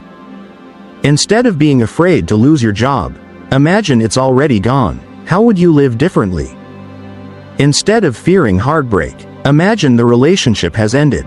What would you wish you'd said? Instead of running from aging, imagine you're already on your deathbed. What would matter then?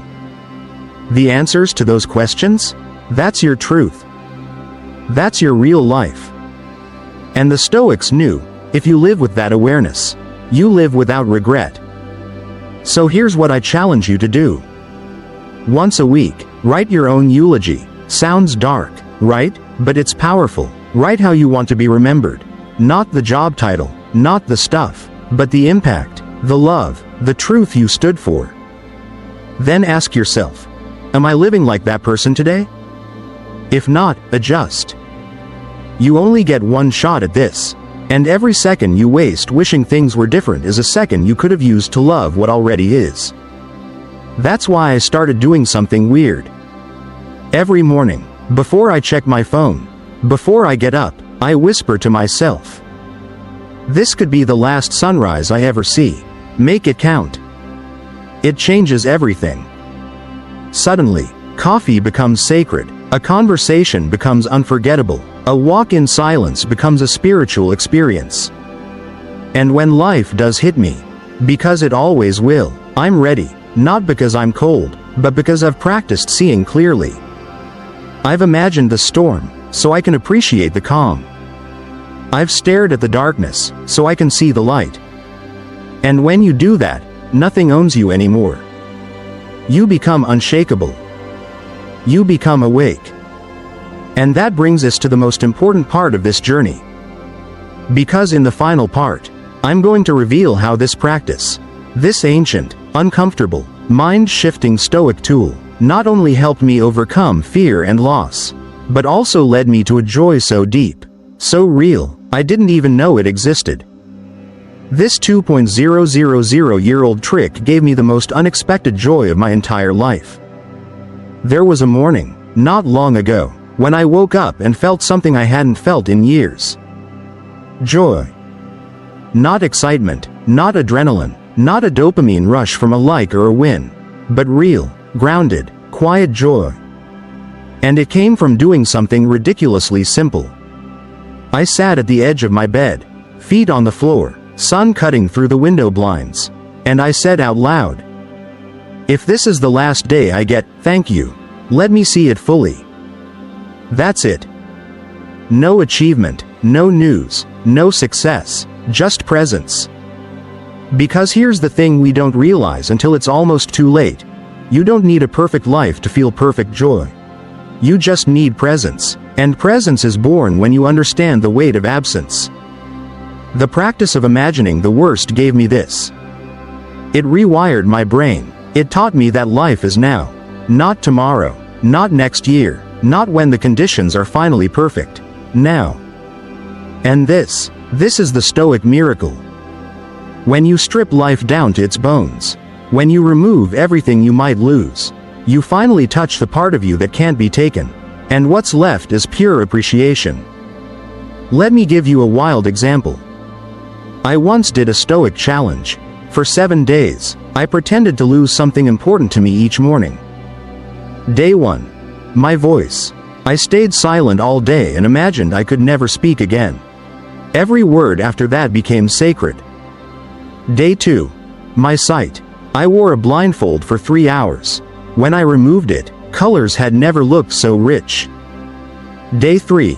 My legs. I stayed in bed all day, imagining paralysis. When I stood again, I cried. Day 4. My freedom. I locked myself in a small room for half a day. No phone, no connection. When I walked outside, the breeze felt like a blessing. Day 5. My favorite person. I didn't call them, I didn't text them, I imagined they were gone. That night, I called, and I really listened. Day 6. My time. I scheduled nothing, let the hours melt into each other. And suddenly, I saw how much life I'd been wasting rushing around. Day 7. My life. I wrote my obituary, sat with it, and then decided to rewrite my life so it matched what I actually wanted to be remembered for. That week changed me. And you don't have to do exactly what I did, but if you just pause, even once a day, and imagine one beautiful thing being taken from you, you'll notice the beauty of it like never before. This isn't a trick, it's a shift in being. The Stoics weren't cold-hearted. They were the warmest people you've never met, because they knew how short and delicate life is, and they used that knowledge to unlock a deeper love for everything. Let me ask you something. Right now, wherever you are. What would you see if you looked around the room and pretended it was all about to disappear? What would you hold tighter? What would you finally say? Why wait? You don't have time to waste being numb. You don't have time to wait until the doctor gives you bad news to finally see your life clearly. You don't have time to live like you have time. Because you don't. The Stoics lived like that. They didn't fear death. They used death as a mirror, as a wake-up call, as fuel. And that's what I want for you. Because when you practice imagining the worst, you start choosing the best. You start waking up early, not because you have to, but because you can. You start holding people tighter, not out of fear, but out of reverence. You start savoring small things. The sound of rain, the smell of coffee, the sound of someone laughing in the next room, because you know they might not be there tomorrow. And you'll begin to notice something strange. Life becomes more beautiful. Not because it changed, but because you did. You stopped being asleep. You stopped numbing. You started noticing. And that is the heart of Stoic wisdom. It's not about rejecting emotions. It's not about being cold or distant. It's about becoming so deeply rooted in reality, so awake to the miracle of being alive, that you stop chasing highs and start feeling your life again. And once you do, even the hardest things become sacred. That heartbreak? It meant you loved deeply. That pain? It means you're still alive. That fear? It means something matters to you. You can use it all. And here's where we land. The Stoics had this one final lesson, and if you remember nothing else, remember this.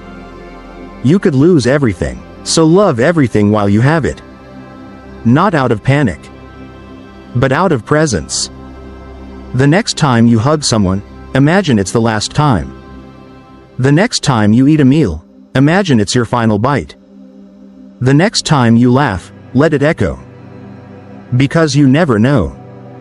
And far from making life sad, that awareness makes life radiant. You start to feel like everything is a gift. Because it is.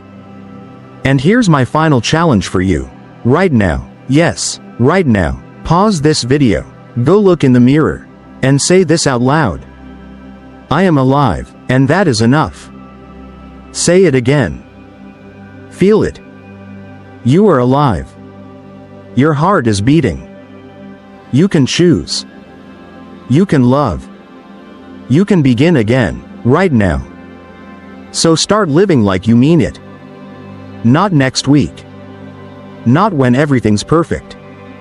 Today. And if this video moved you, really moved you, don't just like it, don't just share it. Live it. Make your life a thank you note to the fact that it could all be gone tomorrow. That's not depressing. That's power. That's stoicism. And that's how imagining the worst helps you appreciate the best. This ancient practice isn't for the weak, it's for the brave, the ones who are ready to feel again, to wake up, to live. So the next time life feels dull, disconnected, or disappointing, close your eyes, imagine losing it all, then open them. And watch how beautiful the world becomes. The bravest way to live is to love it all, knowing you'll lose it,